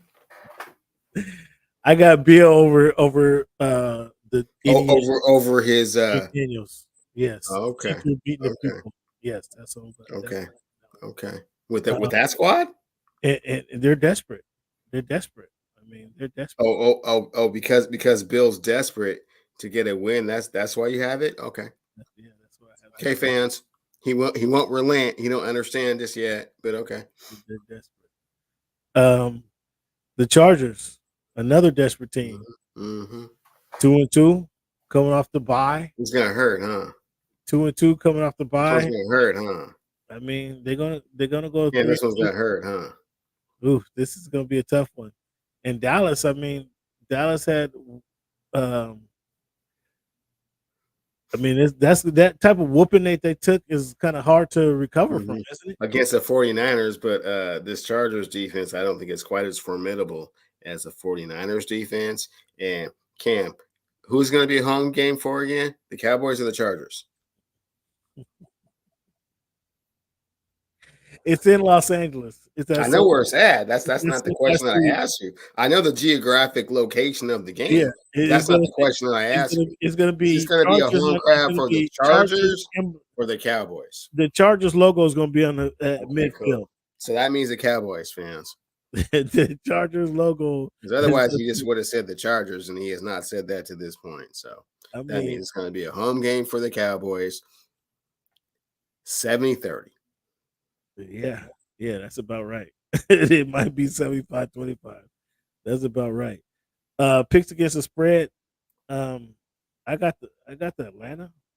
Uh, beating over the what you call it, the Commanders, San Okay. Francisco, and I got the Chargers. I'm going with the Chargers. Okay, cool. And so, we agree on one of those games. You got KC by 10.5 over the Broncos. Woo, beat down, huh? Browbeating. And the Bucks. I can't be mad at you. I can't be mad at you there. No, Confidence. Lions. Lions. Yeah, I got the Lions. I'm sorry.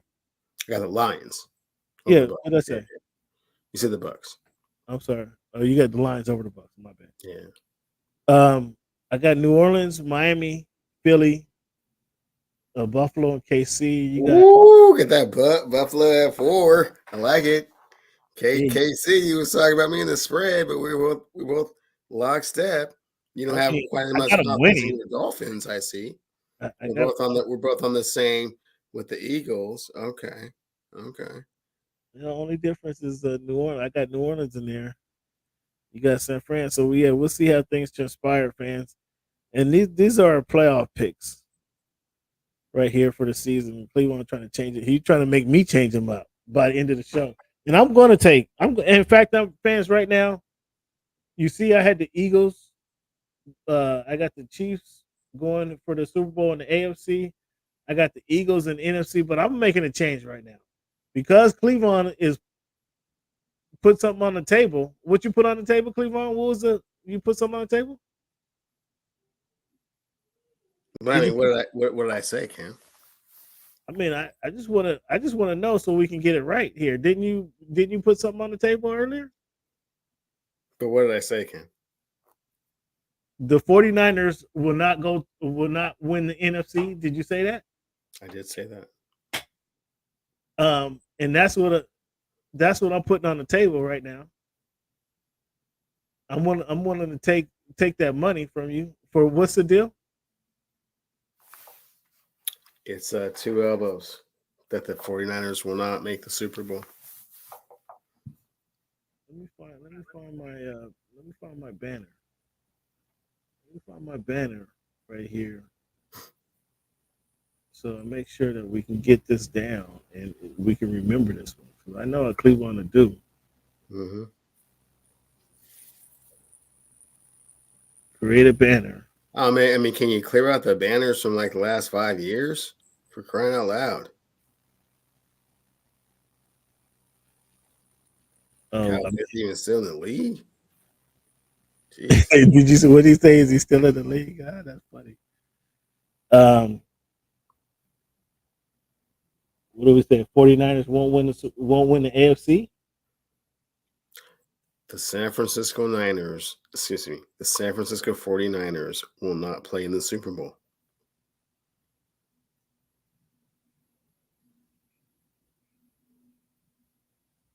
And you said they will, right? I just want to be clear. Can I hear it come out of your mouth? Oh, I'm taking. I said it on the other side, but can you say the San Francisco 49ers will represent the NFC in the Super Bowl? I'm taking the San Francisco 49ers to represent the NFC in the Super Bowl. Okay, cool. And we're putting what are we putting on this? 2 elbows. 2 elbows of ribs. Over 4 different shows. 49ers will play in the Super Bowl. Half pound a show for 4 weeks, for a month. Just be rib month. You all right with that? Yeah, I'm putting it up there. Okay. I'm just saying, but like for 4 straight weeks, me just eating just succulent, like, Well, I mean, you're not gonna win this deal, sir. With the crust, with the burn. Just saying. 49ers will play in the Super Bowl. That's the way for a half pound of ribs. Cleveland 2 pounds. 2 pounds. Which will be split up half a pound a show for 4 weeks. I mean, it just takes too long to eat a pound of ribs, right? Yeah. I mean, you get all full and tired and stuff, and you know what I'm saying? So over the 4 weeks, it just rubs it in just that much more because you have to watch someone just continue to, salivate over those perfectly made ribs for 4 weeks. I'd rather, rub it in a little bit. You rather rub it in? Is that what you want? Is that good enough for you? Is that clarity for you right there? 49ers will play in the Super Bowl for 2 pounds of ribs per Cleveland. Says no. Yeah. Mm-hmm. It's on there, fans. You guys see it. There's no backtracking from this right here. No backtracking from that right there at all. And he sounds so confident too. That's the funny thing. He just sounds so like so confident, like that's gonna happen. All right, Cleveland. Let's talk about the NBA, man. NBA preseason. Was there any interest in the Clippers in Utah and Seattle? What was it? I had some friends that actually went to the game, and it looked far more empty than it was last year. Last year was like, ooh, like super enthusiasm. I think that everybody kind of thought like this could be like the start of something big. Like, here comes our franchise back. This year, they were like, nah. Fool me once, shame on me. Fool me twice, shame on you. Wait. So last year there really was because you went there Sorry, last the other year. way. Fool me once, shame on you. Fool me twice. I mean, you went there last year. And everybody was really thinking that they were going to announce the team coming back. Very shortly. I mean, last year was the mayor, the governor. I mean, like Sean Kemp and Gary Payton. I mean, like it was like huge. Who did they play last year? I don't recall who they played. But it was the first game there. The Clippers played. They played Portland, I think. Was it Portland that they played? I mean, yeah, they did play Portland because Chauncey was in the other locker room. Okay, they played. Yeah. They played Utah, so that's not really I mean, who that really? You gonna go see Claxton? Not Claxton. Yeah, not Jordan Clarkson. Clarkson, yeah. I mean, that's who you're drawing, expecting to draw a crowd. I mean, that wasn't drawing anything. Larry Marketing, I guess some people might have wanted to see Marketing considering the population of Seattle, but I don't think that was an attractive matchup. Number one, the Clippers. I mean, so that wasn't warming Seattle up. It looked like there was some empty seats. I'll say. And watching it on TV, it looked like there was for sure. Yeah, no, it was visibly apparent, especially when my guy sent me the picture of kind of like the the selfie. Like, oh, that's nothing like it was just last year. Okay. You just can't. I mean, you just can't keep stringing people along and they'd be like, oh, okay, yeah. No, well, I think it's gonna happen. That wasn't a good showing though. But then I think there needs to be more attractive talent out there. Well, there needs to be more communication as to if this is even going to be a thing. Otherwise, you're just playing with people's emotions, and they don't like that up here. Well, mark my words, it's gonna be a thing. But I just say last night. Yeah, that's what they said last year. Mark my words. Oh, yeah, okay. No. You didn't hear me say it last year. And everyone else was saying it. It was supposed to be this thing, and like, no. But yeah, it's still there's gonna be two teams coming into the NBA. Seattle and Vegas. Not in 24, 25, but 25. Been saying that for 3 years. Haven't seen it. So I've told you my words have not changed. My words have not changed. Everybody's been saying that. They're not your words, Cam. Everyone's been saying that, but when it doesn't happen over and over again, it's like Cleveland. We're just not happy about it. Nobody is. I don't think it's never been said that it's going to happen in 24, 25, 23, 24. That has not been said. It's you're right. It's been a lot of talk, a lot of bluster, but I will tell you once the CBA needed to get done. The CBA everybody's tired of hearing about all of the excuses and explanations. The CBA needed to get done. The TV contract needed to get done. The this and this needed to get done. Man, whatever. Man. Team or no team, man. But don't just keep sending us some preseason games with the Clippers and the Jazz. Like, we should just be happy for just seeing some NBA basketball. Well, I mean, you need to come. That was cool last year because they thought he was about to say something else, and he didn't. Like, okay. No, but I mean, they can't announce it yet. They can't It's like announce it's like if you want a major league baseball team and they just keep sending you the Mariners, the AAA All Stars, man. the Mariners. AAA All Star games in your city, like really? Oh, okay, that's cool. Not even a real game. Okay. Cleveland, who would you rather? You got a chance to see. I don't know if you saw it on Monday night, the preseason game with OKC and San Antonio. Did you get a glimpse of that? Did you see some I did highlights? not get a chance to see that one. Um, Chet and Big Vic going at it back and forth. Pretty interesting. Pretty interesting game between those guys. Who would you choose to build your team around? Chet or Big Vic? Big Vic. That's who you build your team around. Yes. The GMs say they will start their team with Jokic. I know I didn't have them have that option, but the GM said they would build the team around Jokic first, Big Vic, then Giannis. You agree with that assessment?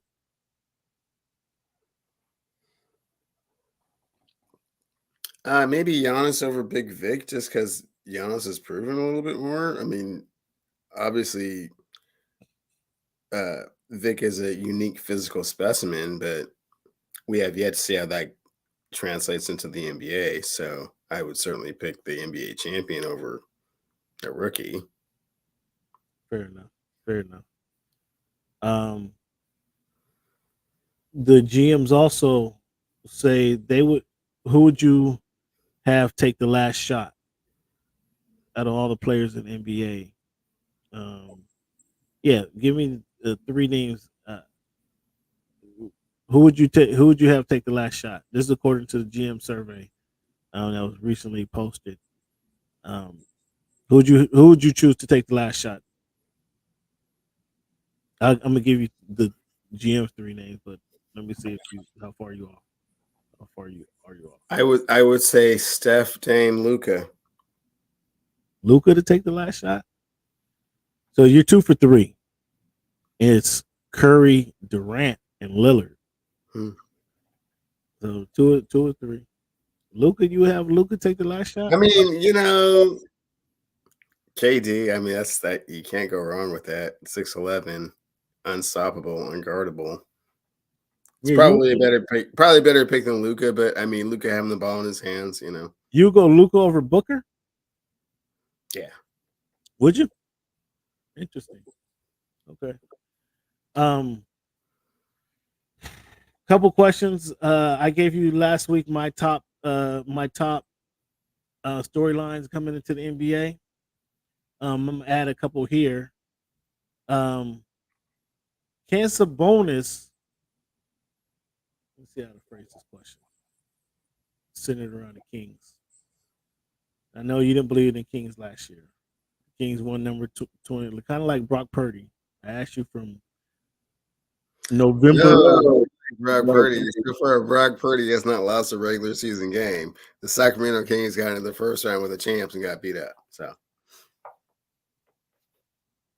Again, kind of like Brock Purdy, who were the Kings since November, were the number 2 team in the Western Conference, and you didn't want to give them no respect at all, going into the playoffs, and then lost. And then what happened, Cam? And then you're like, "Yeah, I told you so." Yeah.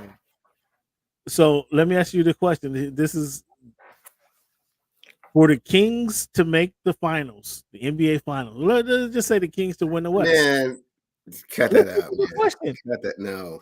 For the Kings, I will not listen to your question, man. What are you talking about? For the Kings to win the West, does Sabonis have to be the driving factor, or does De'Aaron Fox have to be the driving factor? Man, neither one of those cats being the driving factor is leading the Sacramento Kings to the NBA Finals. I'm insulted that you even came up with that question, considering all the other teams that play in the Western Conference. They were number 2 in the Western Conference last week. And what happened in the first round? Did they get past the first round? I mean, they played the big brother. So they didn't get Big past the Brother- first round. They took the big brother. So why are you putting them in the NBA Finals and all the other teams got better and they didn't?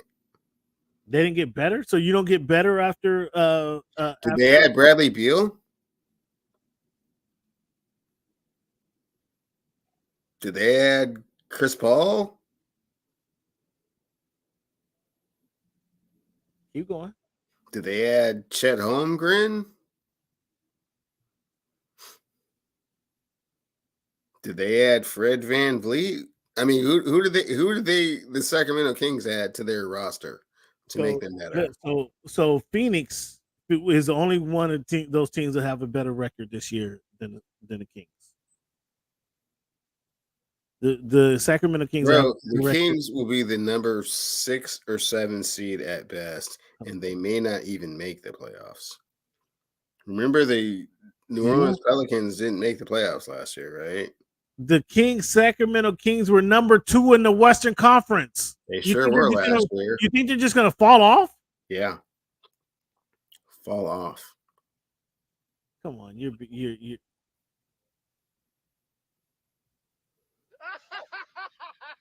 Okay. I will bet you. You look like a buffoon. 10 pounds of ribs. You look like a Sacramento buffoon. Kings do not finish 1 or 2 in the Western Conference this year. 10 pounds. I'm not gonna go that far. Top 4. Let's go. They'll finish in the top 4. No, you keep throwing this 2 on me like they was 2 last year. No. Yeah, you're saying they were 2 last year. That's what they did. You can't. What I'm saying is they're not going to be 2 this year. You keep telling me about all these upgrades to their roster and this and that and that and this. Man, they're not going to be a 2 seed. That's a long way from not being out of the playoffs, though. You said they're not going to be a 2 seed. I don't think they're going to make the playoffs, but put 10 pounds on that. Put 10 pounds on that. 177% positive. They will not be a 2 seed. Put 10 pounds on them not making the playoffs. Put something on that. Will not. Oh, I don't know how injuries are going to transpire. I don't know how coaching changes are going to go. Exactly. Put 10 pounds on them not making the playoffs, and you got a deal. Well, Well, the mere fact that you're trying to divert the attention to something other than what I said, that's exactly what you said. That's exactly what you said. You said you questioned them. What I said is they wouldn't be a top 2. And then because you understood that they weren't going to be a top 2 and that, once I kind of pushed the chips to the middle, you were like, oh, well, yeah, no, I don't really feel that strongly about that. Again, let's try and divert. You also said they won't make the playoffs. You also said they won't make the playoffs. So put something on that. No. Oh, all right. Well, shut up. Shut up about them being the number 2 seed then. No, I'm just saying that they were the number 2 seed. Okay, and I'm just saying they're not going to be the number 2 seed. Okay. The New Orleans Pelicans, like we saw Zion dunk on somebody the other night. Who has the better record? Although they're in different conferences. Who has a better record? Pelicans or the Magic? Pelicans.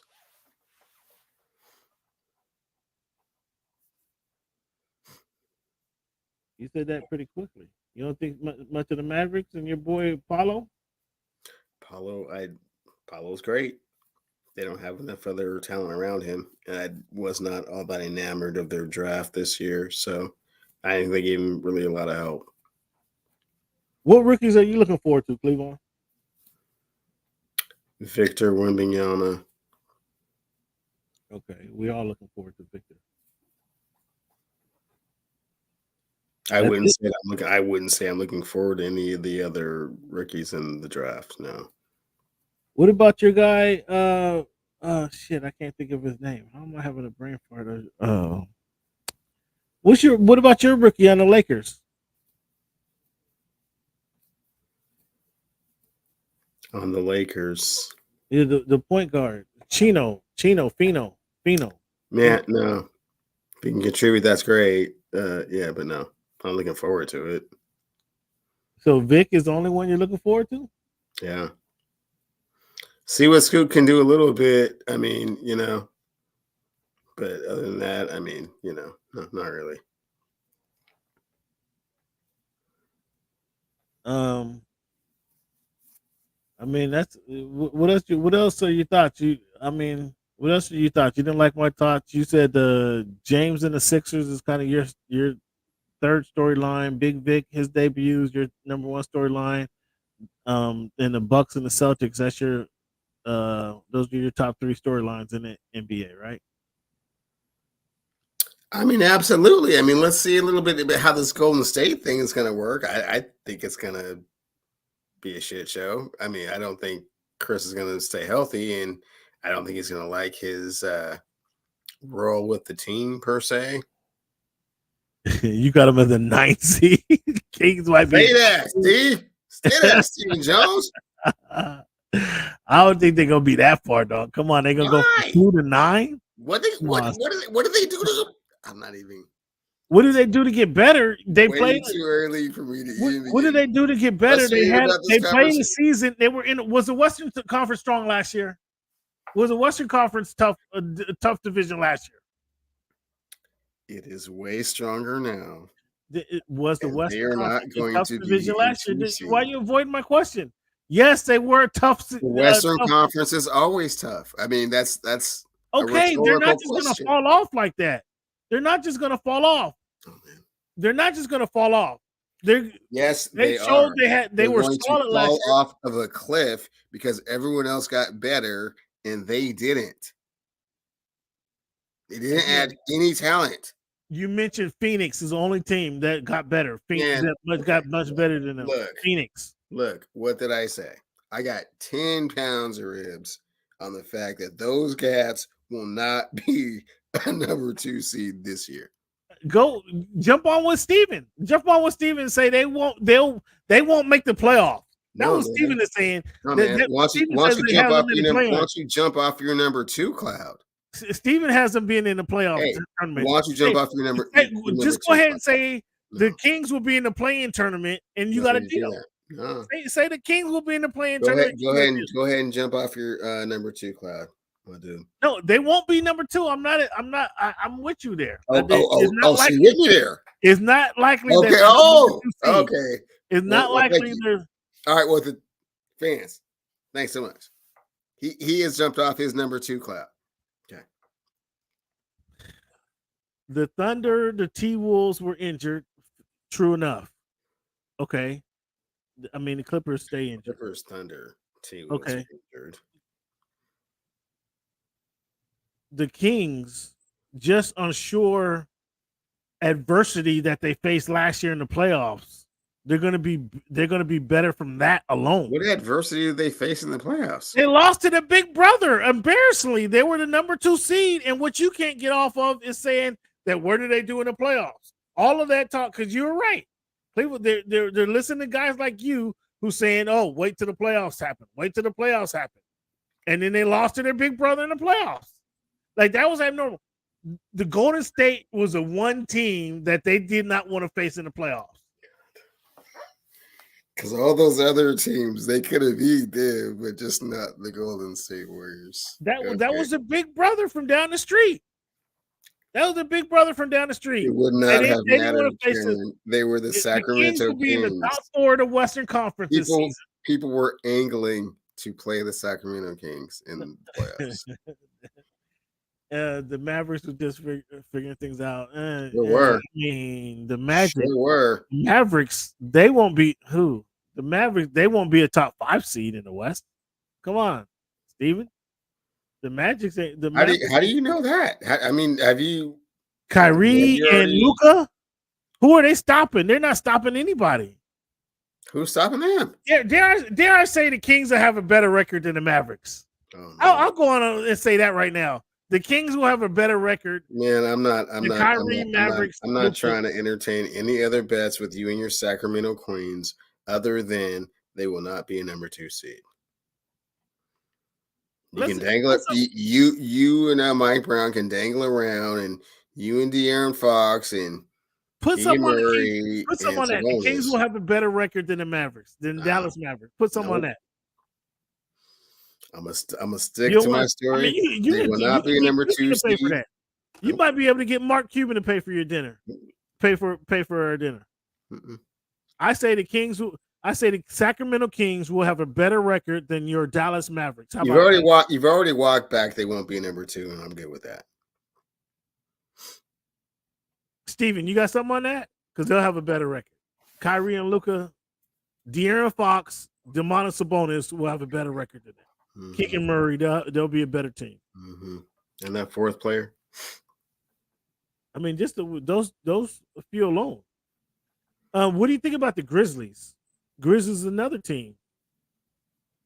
Grizzlies is another team. What do you think about the Grizzlies? Is Derrick Rose will he be able to do a serviceable job in replacement of Ja Morant and keep those guys in the mix in the Western Conference? Mm-hmm. Mm-hmm. Hey man, did you just start a sentence with Derrick Rose in 2023-2024 season? I mean, he's only going to be out to play like Man, 20. bro, did you just start a sentence with Derrick Rose Ooh. and what he can do in 2023-2024? Yeah, I think that's your answer right there, Cam. Ooh. So you got So you saying no, he won't be a serviceable. No, so he won't. In the Western Conference? Wow. So there'll be a what? 6 seed. They'll be fighting for playing tournament. I don't know where they're going to be. It depends on how they are able to adjust to life without Ja. I know the record indicates that. The last couple of years they've been so good without him, and we're 24 now. They got Marcus Smart now. They got Marcus Smart. They got Marcus Smart now. Is he gonna get them some buckets? Well, is it Derrick Rose and Marcus Smart? Desmond Bain. I mean, I love this, Cam. Keep going. No, I'm telling you, Desmond Bain. No, I know. I love this. Desmond Bain lied to me. I love this. Told me, if you remember Desmond Bain, I asked him specifically, what do you guys need to get to the next level? Throw me Steven Adams at him. Huh? Don't throw me Steven Adams too. I mean, Steven Adams. I mean, that was a big. He was hurt. He was hurt to Steven Jackson. To Steven Jones' Jared Jackson Jr. at me. Throw me some more stuff. No. Listen. In all seriousness, you mentioned Steven Adams, and the guy you didn't mention was Brandon Clark. I know it. And he's coming back too, huh? Bro, I mean, sure. Adams gives you might roll out Desmond Clark and well, listen to you. No. Sorry. You might roll out Brandon Clark and Jaren Jackson Jr. and Desmond Bain and Derrick Rose and Marcus Smart. Yeah, I don't disagree with that. Conference. I think the Grizzlies can be a number 4 seed. That's a number 4 seed. They can be a top 4. They can be a top 4. We were lockstep till you came out with that one. Wow, really? Yeah, I mean they could be a number 4. Again, Adams was injured the second half of the season. Brandon Clark was injured the second half of the season. So that's going to add more defense and rebounding to the squad. Brandon Clark is an underrated player. Man, the way you get these two sports confused, it's hilarious, man. Did you just say defense and rebounding in the Western Conference? Is that how this conference is going to be won? Well, you got to be like Denver and Golden State. If they're the only team playing defense, if they're the only playing defense, well, like you do have to be able to score. But if you still have not figured this NBA thing out, man, after all these years, that's weird. Hey, man, I'm telling you. Yeah, the record was they were better without Ja because they weren't. I mean, Ja's not this is gonna get this twisted. When I say he's not a team player, I don't mean that he's not good with the guys, but he's more of an iso ball guy. That's what he is. To Cleveland's point, and Cleveland's he can't argue this point. What do you like to say in the NBA? You need what? In the NBA, you need what, Cleveland? Superstar talent. And you need that dude, and that's what Ja. That's what Ja Morant is. And so if he can be If he can singularly go out and be that dude, that elevates their talent. But Cleveland doesn't like this. But you heard the players that you were spitting out at me. Which one of those guys was that dude? Listen. This is what Cleveland. This is There's what nothing to Cleveland listen does to. not like Which to one of those acknowledge. guys was that dude? This is what Was it Cleveland Desmond does Dane? not like to acknowledge. Lance, So was I'm it Desmond Dane, Marcus Smart, Derrick Rose, Jaren Jackson Jr., or Brandon Clark? Which one of those guys was that dude? collectively, that No, all those guys there you is no named collectively play good in the basketball. NBA. What do you mean? That's what happens. That's what to answer the question. His question right here. They had a better record without that dude That's great. than with that dude. It's because they play collectively good basketball in the regular season. But eventually, they had to come to the playoffs, and then nothing happened. I mean, well, they lied to me. Desmond Baines, I'm assaulted. He lied to my face when I asked him, "What does this team need?" No, he truly believed it. I asked him, "What does this team need to get over the hump?" And he said, "Nothing. We got it all." He lied to me, and then it went right out. And what'd you do? I mean, I bought into it. I believed him. No, Cam. You put your arm around her. You put your arm around him. And said, "Son, let me talk to you for a minute."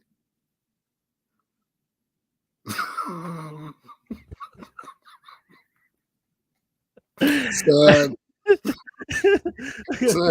let me talk to you. Come on now. I did. But he reiterated. He was confident in his conviction. I believed him. Son, put your arm around him. Let me talk to you for a minute, man. That is the best team in the East. The best team in the East is it's a race between there's no race Celtics and the Bucks. No race. It's a race between the Celtics and the Bucks. There's no race. It's all about health. There's no race. I have to say, man, I'm reluctant to agree with the Porzingis trade. I was reluctant to. I wasn't seeing how that was going to work out. I wasn't. I have to admit. I'm going to answer your question. To answer your question, Steven, I'm going with the Milwaukee Bucks. However, Porzingis, as somebody who mentioned that, SB has mentioned it as a Porzingis as a fourth option might actually be a good spot for him, and somebody who's going to be able to hit the three when nothing else works for them. Who somebody else is going to be able to pump fake and get to the hoop when nothing else is working for him, and he will get a block or two.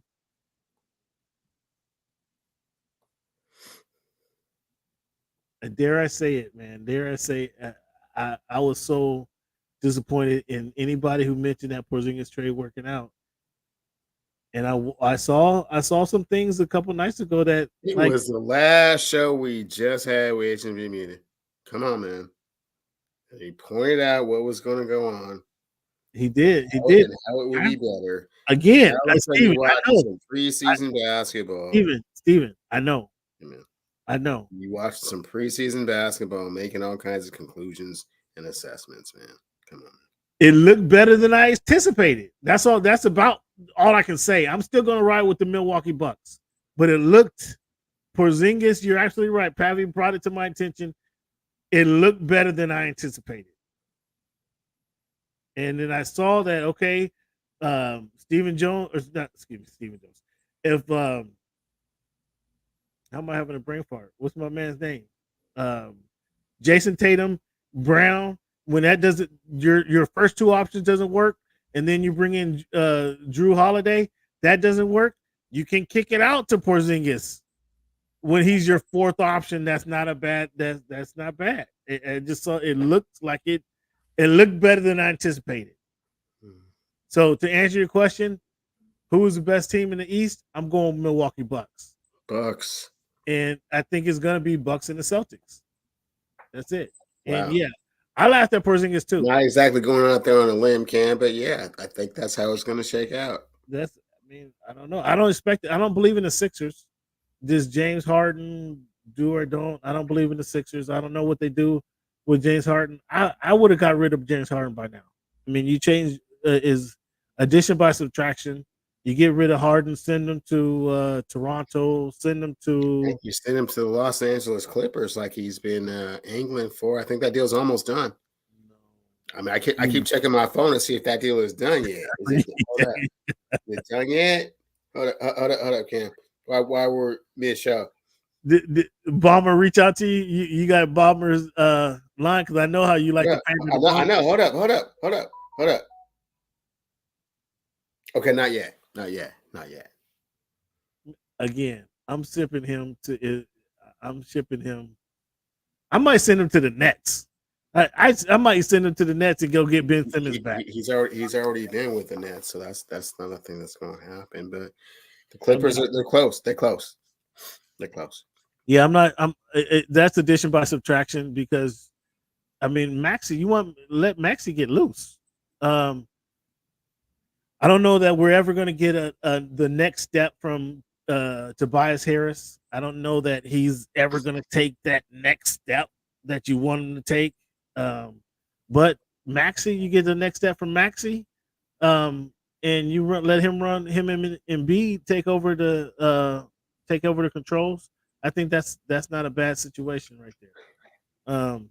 That next step from Maxey, huh? Everybody keeps waiting for that next step from Maxey. When's that gonna be? I mean, this is only his third year. He's been hindered. He's been held back by James Harden. Come on, he's been hit. Come on, you know that. We don't have to argue that one. Come on, James Harden is holding him back. You know that. Okay. Fans, we're gonna take a quick break here. When we come back, we're gonna get into this week in history segment. We're gonna talk about the WNBA. It is the best out of 5. We're gonna talk about the WNBA, and then Cleavon, I want you to break down some of this MLB playoff for us. Let's take a little quick break here, fans. When we come back, Cleavon, you missed this. Cleavon, you got to hold tight with me. Don't break yet. I don't know why I didn't do this at the beginning of the show. I know why I didn't do it at the beginning of the show. But Cleveland, you gotta watch this here.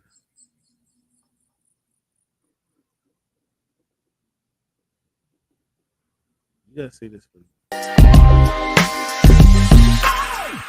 Who am I speaking to right now? Cameron. My name is Cameron. Cam Buford. I'm a Dolphin fan. This is a big year for Tua to prove that he's a franchise quarterback. I'm more a fan of boxing. Boxing is my main sport. As a competitor, how much does that competitive spirit get in there and say, I want to fight this guy. I want to get some of this guy. Of course, I want to fight all the guys. Of course that. But at the same time, like I keep telling you, it's a business. Talk about that loyalty for a moment. I'm staying there to try to make a change. Give back to the youth, get back to my community and show them that there is hope that you can make it out. Only thing is you just got to be dedicated. You got to keep your head down and stay on this course that you're heading towards. Think about it like this. The promoter pays the fighter. The fighter pays the manager.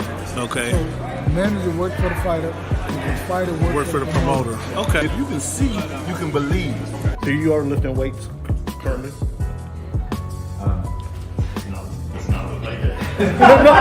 When he said it's easier to score in the NBA versus Europe, did you agree with him? To me, it's easy to score way more. On your team, is ball number 2 option or your number 3 option? On Kenny's team. 30 nights a year, he's my number 1 option. 30 nights. Can I finish right now? Do you want me to speak or do you want to conduct the interview and answer for me? Which one? What do you think about this upcoming? Like I was saying before. Well, every game's a new game, so each one's a different experience, different defense, different players, different game plan. So, Aaron, what has the game of baseball taught you? one of the biggest things is being humble. Can you give a message to the kids to kind of persevere through the false teachings they may be giving? Patience. Okay. Patience. as the show voice of the Oh fan my goodness! continues to I'm in evolve. You were adding some spice to it. It is strictly banter back and forth between myself and Cameron Buford. I enjoy all of it. Real ones know what's going on, right? Like you said, Pacific Northwest. So, I think it's a big part of my game. And every time I step on the floor, I just want to represent myself. You play this game and you don't turn to win a championship, then why are you playing for? I'm happy for the Mariners. I'm happy Yeah, for the whole yeah, team. no, yeah, Ken, nobody. Never mind. Go watch the tape. Go watch the tape, and then you tell me if it was all about just a system. You look like a buffoon. Go do your research. Go do your study. I'm not caught up to you guys yet. I do Real know that. surprised at that, Ken. Hey, give me. It's okay. Oh, this guy. That's what's good in sports, man. It's the big Snoop Dogg, man. That's what's good in sports. Hey, man, thanks for making our voice your choice. You know how we do.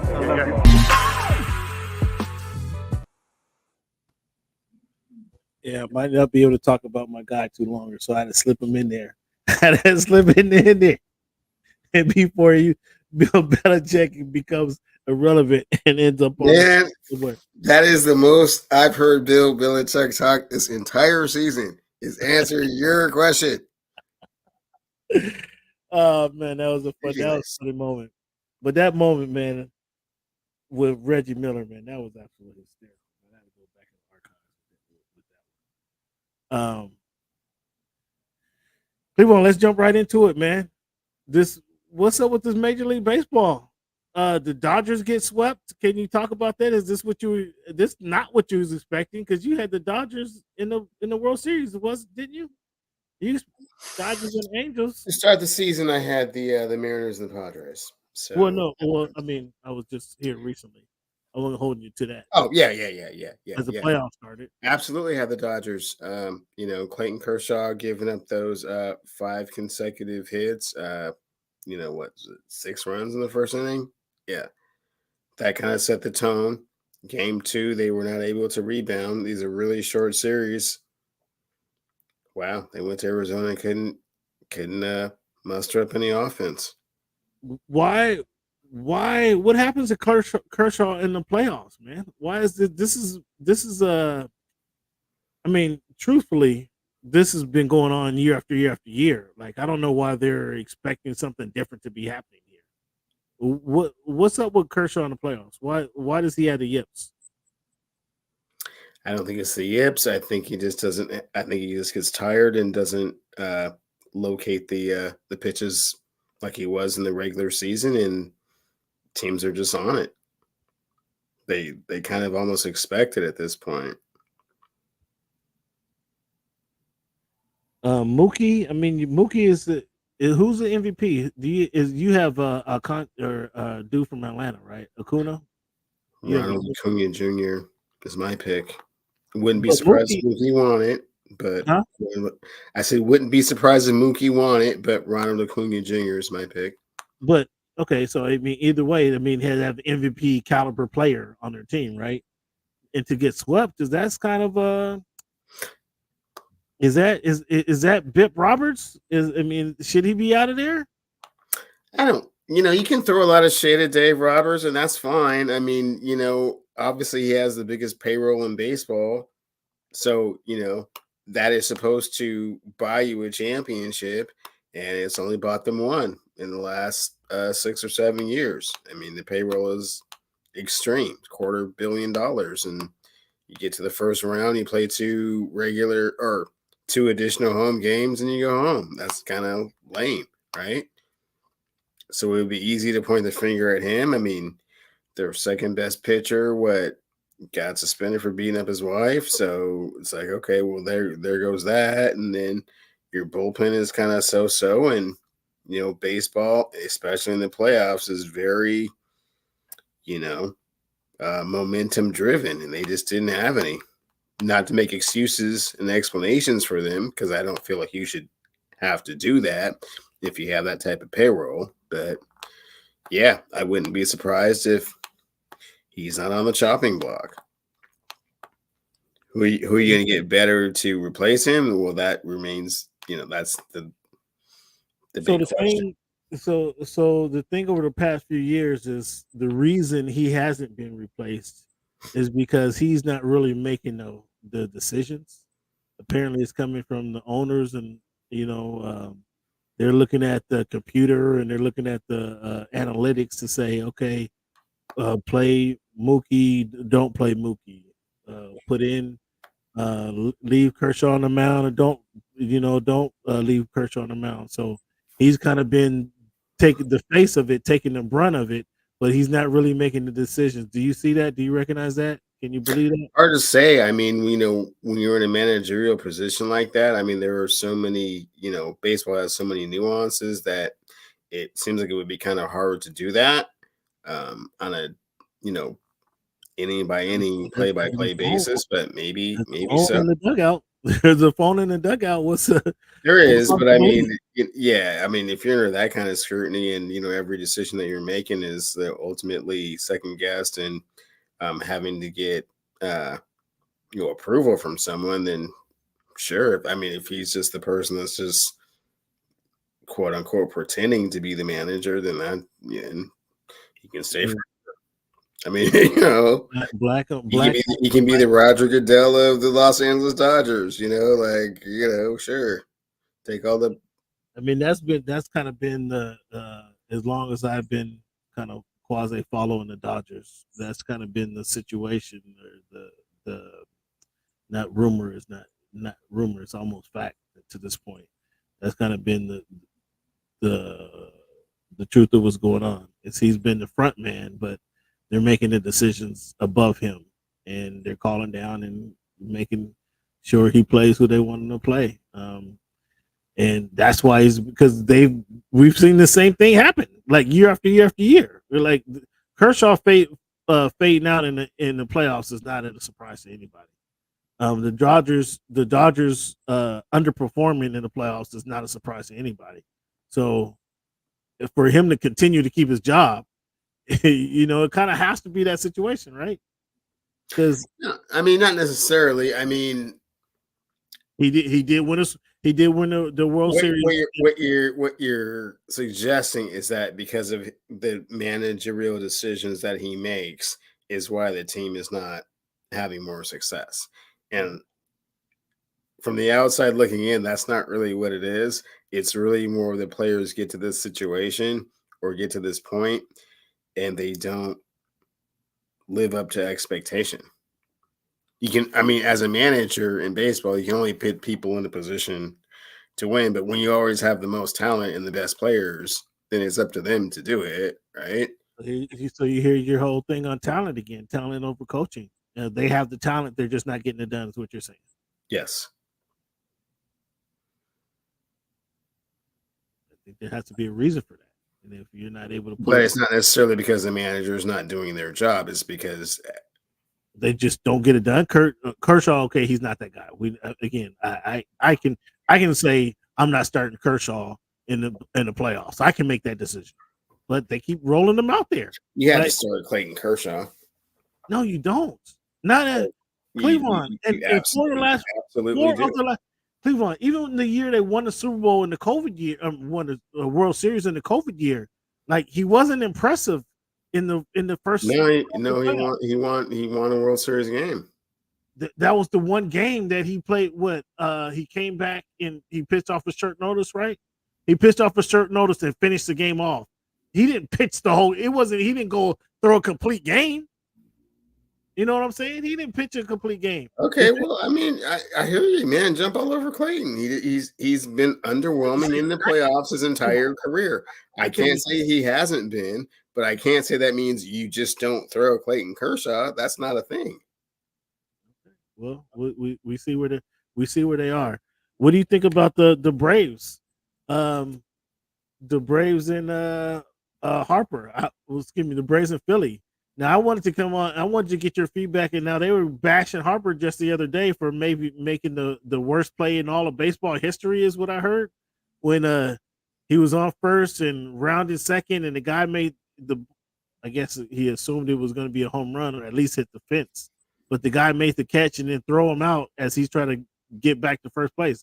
How bad of a play was that, Cleveland? Was it equate that? Tell the fans what you equate that to.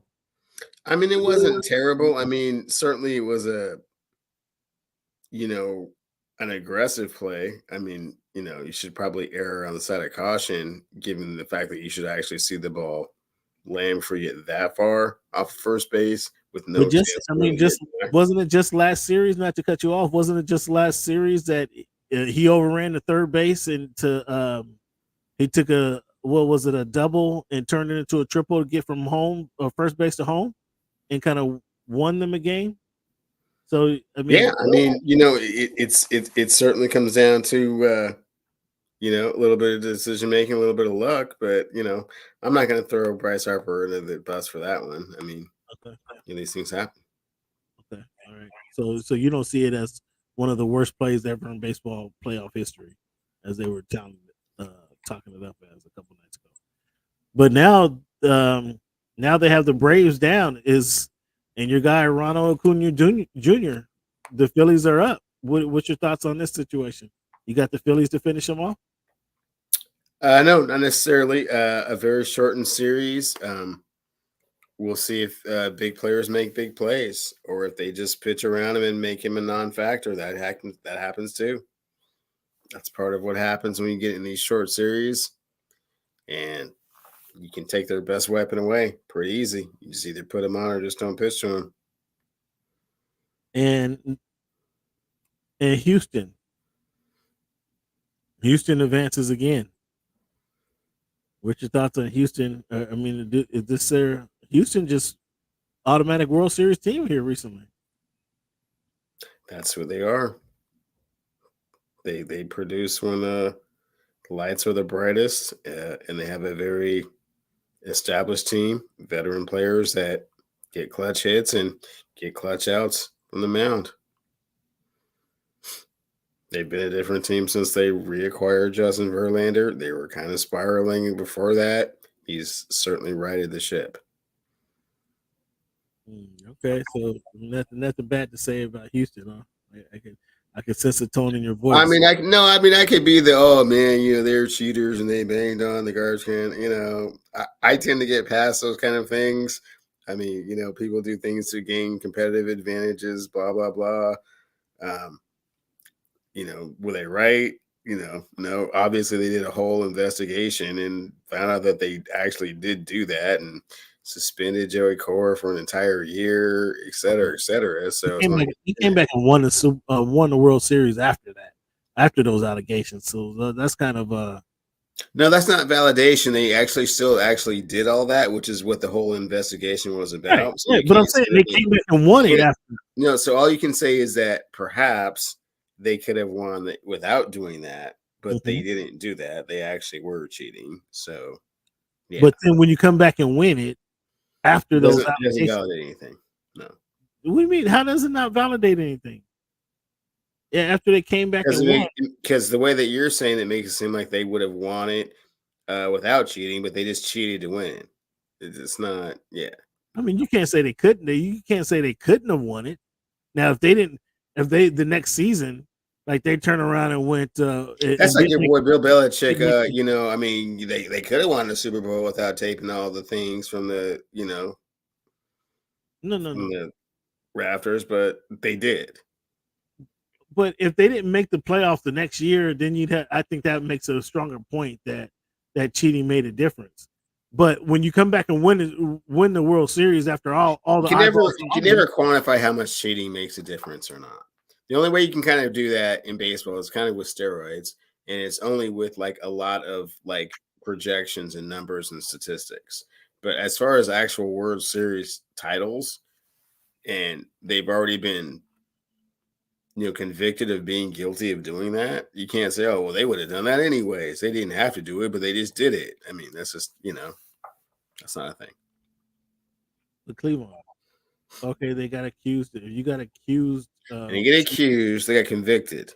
They got convicted of cheating, and they were found that they were cheating. After the allegation, the very next year, they came back and won the World Series. The allegation after the conviction. You're making it sound like they didn't do that. That's the problem.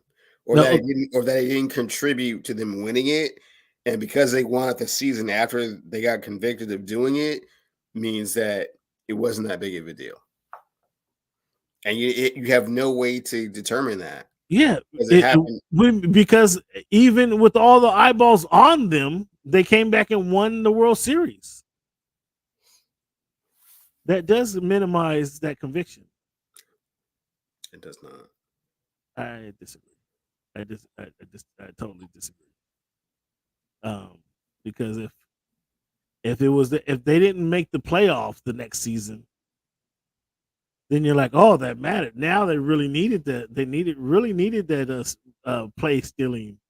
Now they really needed those garbage cans, but they came back and won it, even with everybody watching them, thinking that they're a bunch of cheaters. They came back and won the World Series. Like that does minimize. Not thinking that they're a bunch of cheaters. They actually were convicted of cheating. That's what I'm saying. There's no ambiguity here, bro. That happened. Okay, it happened. But after, so do you not credit them for winning the World Series? You have to give them credit. They're a very good team, but why are you discrediting the fact that they used all of that to win the World Series the year before that? I'm not discrediting it. What I'm saying, you absolutely are, because you're saying that because they won the next season means they wasn't that big of a deal if they did it the year before, because they just would have won it anyway. It minimizes. You have absolutely no way of quantifying that at all. It minimizes it even more that they've been in the World Series 4 of the last 5 years. Okay, all right, Cam. I'm just saying. I mean, good teams cheating don't really make no difference. Is what you're saying. Because they would have won anyways. They just got a little extra advantage incentive. I mean, they got an extra advantage, sure enough. However, if they come back and win it 3 of the next 4 years, just like your Patriots, I know, just like your Patriots. Not my Patriots. You know better than that. Now everybody is excoriating Cristobal for running the ball when they have a 4-point lead. He ran the ball, the player fumbles. Then, if that wasn't bad enough, they throw a Hail Mary and they lose the game on a Hail Mary. I mean, that's bad luck. Is that dumb play calling or bad luck? What do you attribute that to? It's called the victory formation for a reason, Cameron.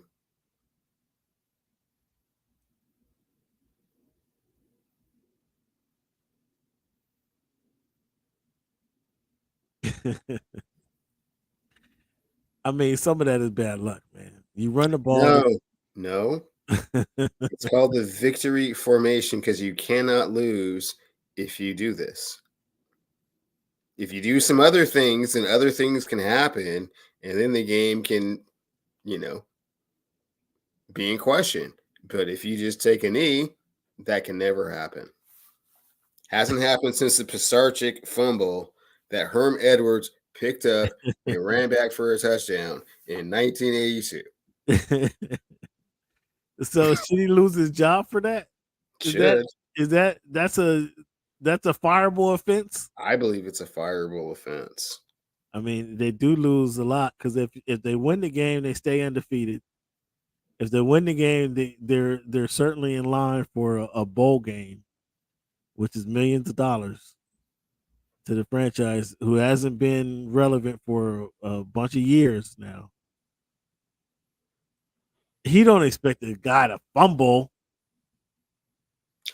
Cameron, it's called the victory formation for a reason, because if you do that, you can't lose the game. So why would you be doing anything else if you could just do this one thing and not lose the game? And then why was he trying to get extra yards? Where was he trying to go? And then how did he end up losing the fumble? How did they let them get the ball back? And then how did you let them go 7 yards in 26 seconds? All that makes no difference if you just get into victory formation and end the game. But hey, Jones, is that a fireable offense Was that a fireable offense, Jones? I mean, again, it cost the franchise, cost my team an undefeated record, uh, potentially cost them a bowl game. Yeah, it's a bad look. But was that a fireable offense? Cleveland says he shouldn't have been left on. He shouldn't have been brought on the plane, which is kind of cold. Caleb Williams go in double overtime against Arizona, the Wildcats. Tough place to play, Cam. I'm not gonna lie to you, man. Oh, here you go. Weird stuff happens down there. Oh, here you go. Oh, talking about making excuses. Talking about making come on, double overtime against the Wildcats. Shouldn't have been that close, but hey, is he still in the Heisman race? Yeah. So he has this in the bag already. No, the question was, he's still in the race. Absolutely. That double overtime victory against the Wildcats doesn't push him out of Heisman contention. He's still absolutely top 3, if not the front runner still. Yeah. Oh, now you have him as a front runner. Oh my goodness.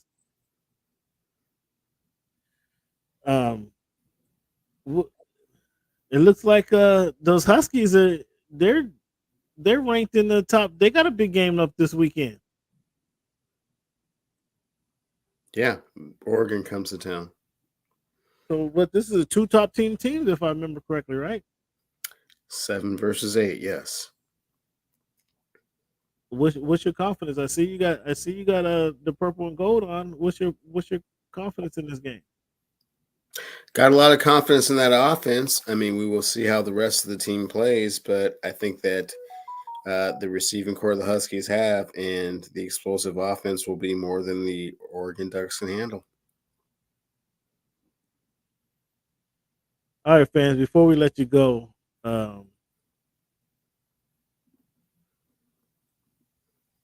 mean, USC just gives up points. I mean, are they any different? You knew they were going to give up points, right? You knew that from Lincoln's defense in Oklahoma. Like, they're going to give up points. So, who they thought we were? I mean, who did you think they were? That they're going to be a high-powered team. All right, fans. So, before we end the show, we're going to show you something else, right? Show you this right here. Show you what you shaking your head for? I just want to see what you're going to show, Cam. What you got for me? I mean, we have to do it, fans. We have to keep you guys abreast of what's going on in the Voice of the Fans Fantasy Football Squad. Are we doing the Voice of the Fans? Okay, cool. Are we doing the Voice of the Fans Fantasy Hoop? I didn't know if he was going to get to it, Cam. I thought, I know. Are we doing the Voice of the Fans Fantasy Hoop? Do I get a chance to redeem myself this season?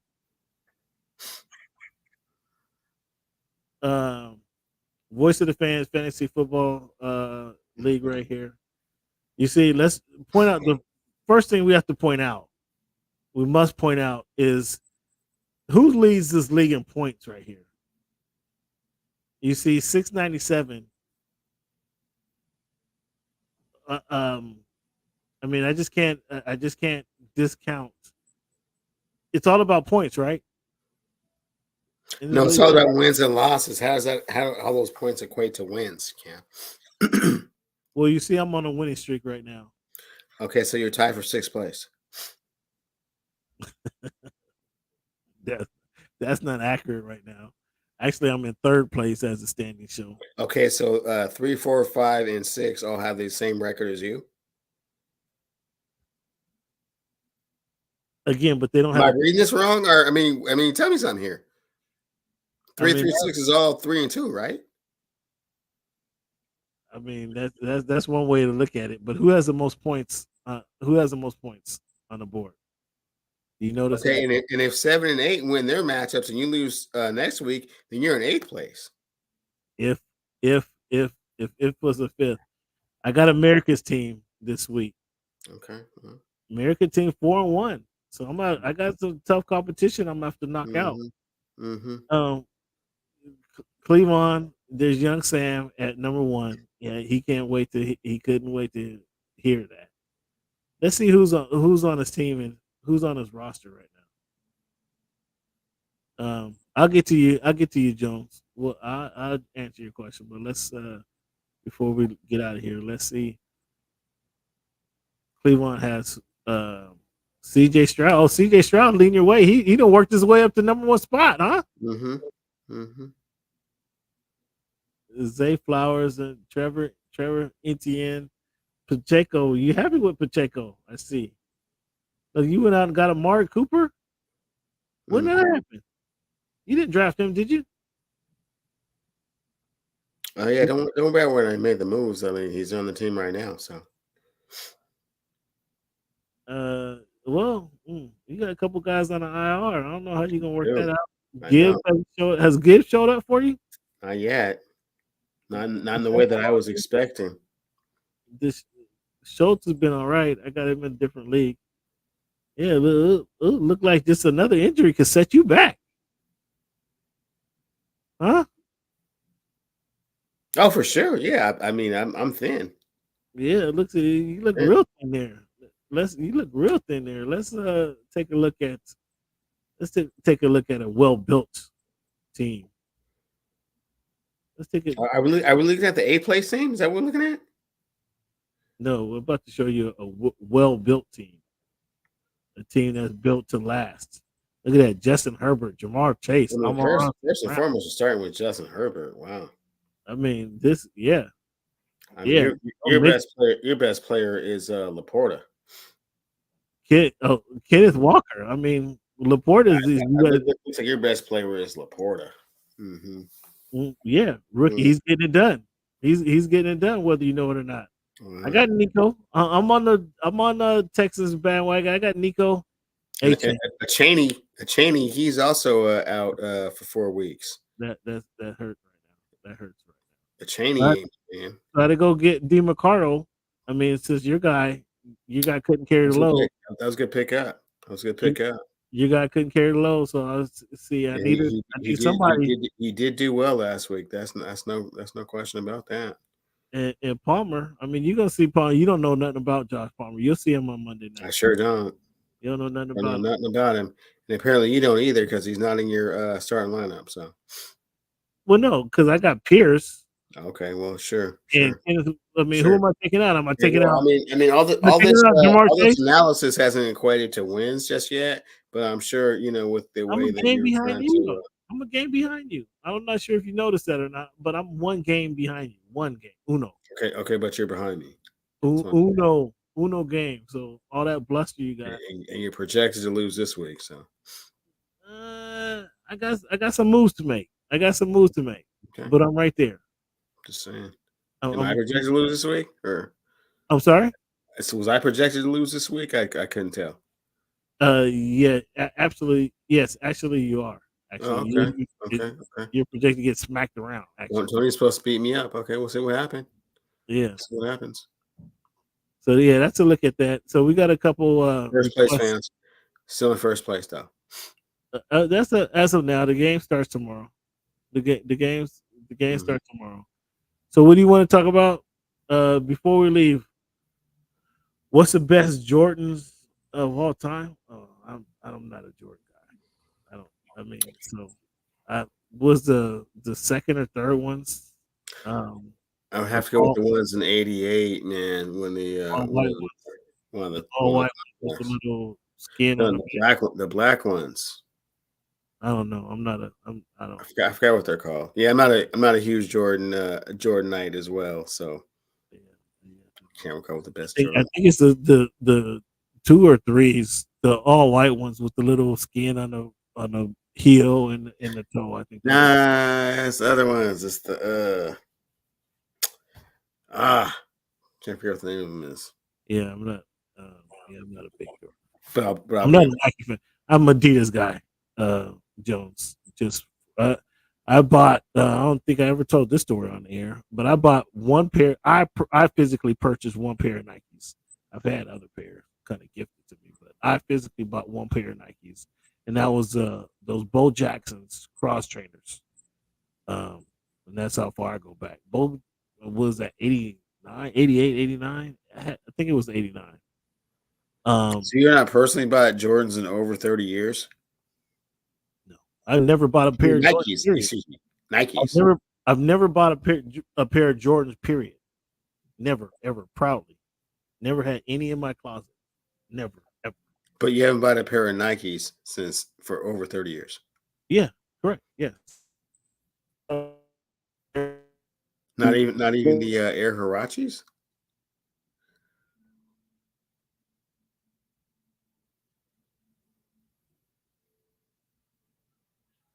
You still the one pair of Nikes I bought was the Bo Jacksons, and that was at 89. The Bo Jacksons cross trainers. That was it. The one pair, all black, filthy. Those were filthy. Like those I had to go get. I was like, okay, I gotta go get some of those. But Cleveland, usually most cats say they got at least the Barclays. Yeah. No, this Deion Sanders was close. That's what I'm saying. Those are the Hirachis, the Deion Sanders claws. Yeah, they were close. No, the one pair I physically bought, but this is why I've never bought another pair. I'm gonna tell you why. I was playing basketball in the cross trainers, and was driving to the hoop, and stopped to let the defender, plant foot, let the defender go by, and then go up for the lay-in, and my foot went through the shoe. My foot literally went through the shoe, and that was it. I never bought a pair of my Nike. So you did a Zion on them.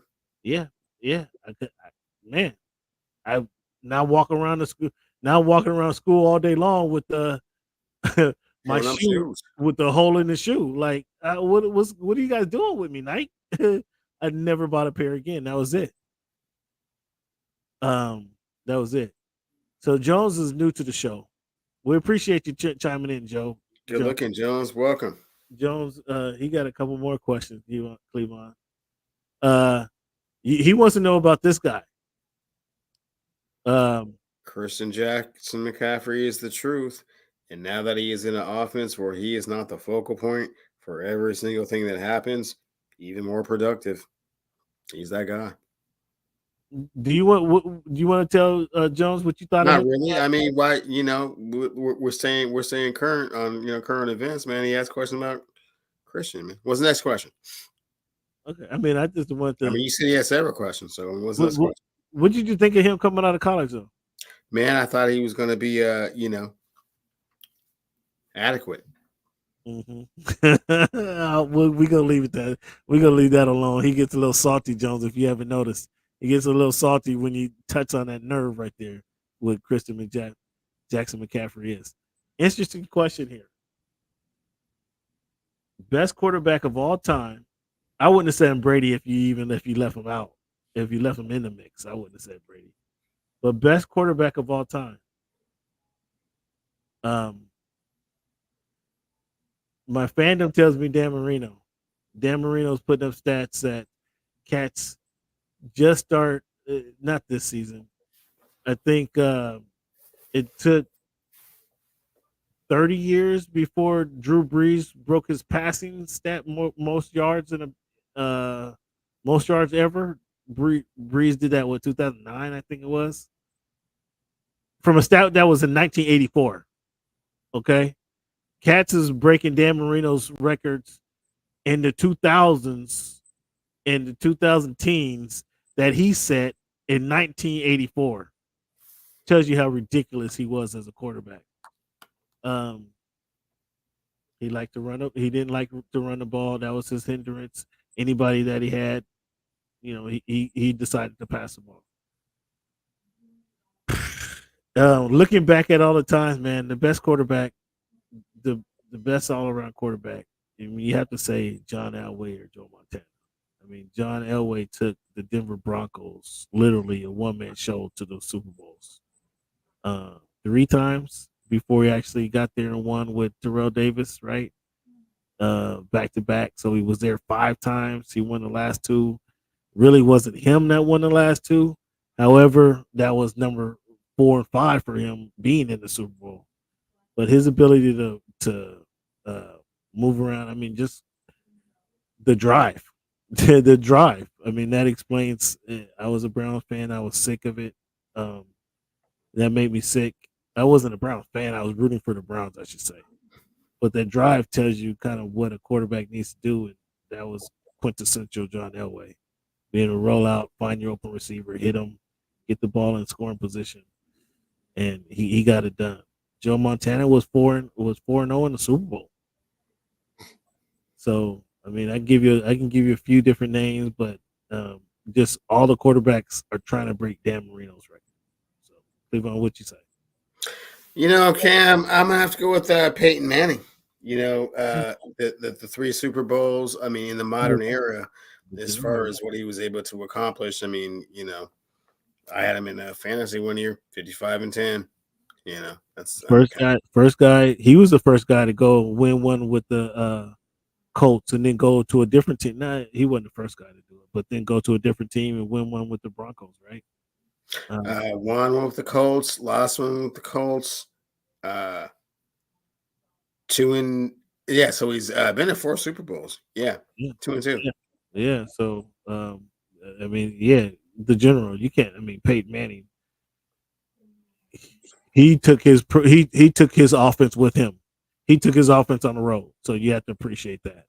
So there's a few names for you, Jones. Nobody ever asked that question, so that's a good question for you, man. Shout out, thanks for being a part of the show. We appreciate you guys. Appreciate all you fans for tuning in to the Voice of the Fans podcast. Something that we typically do.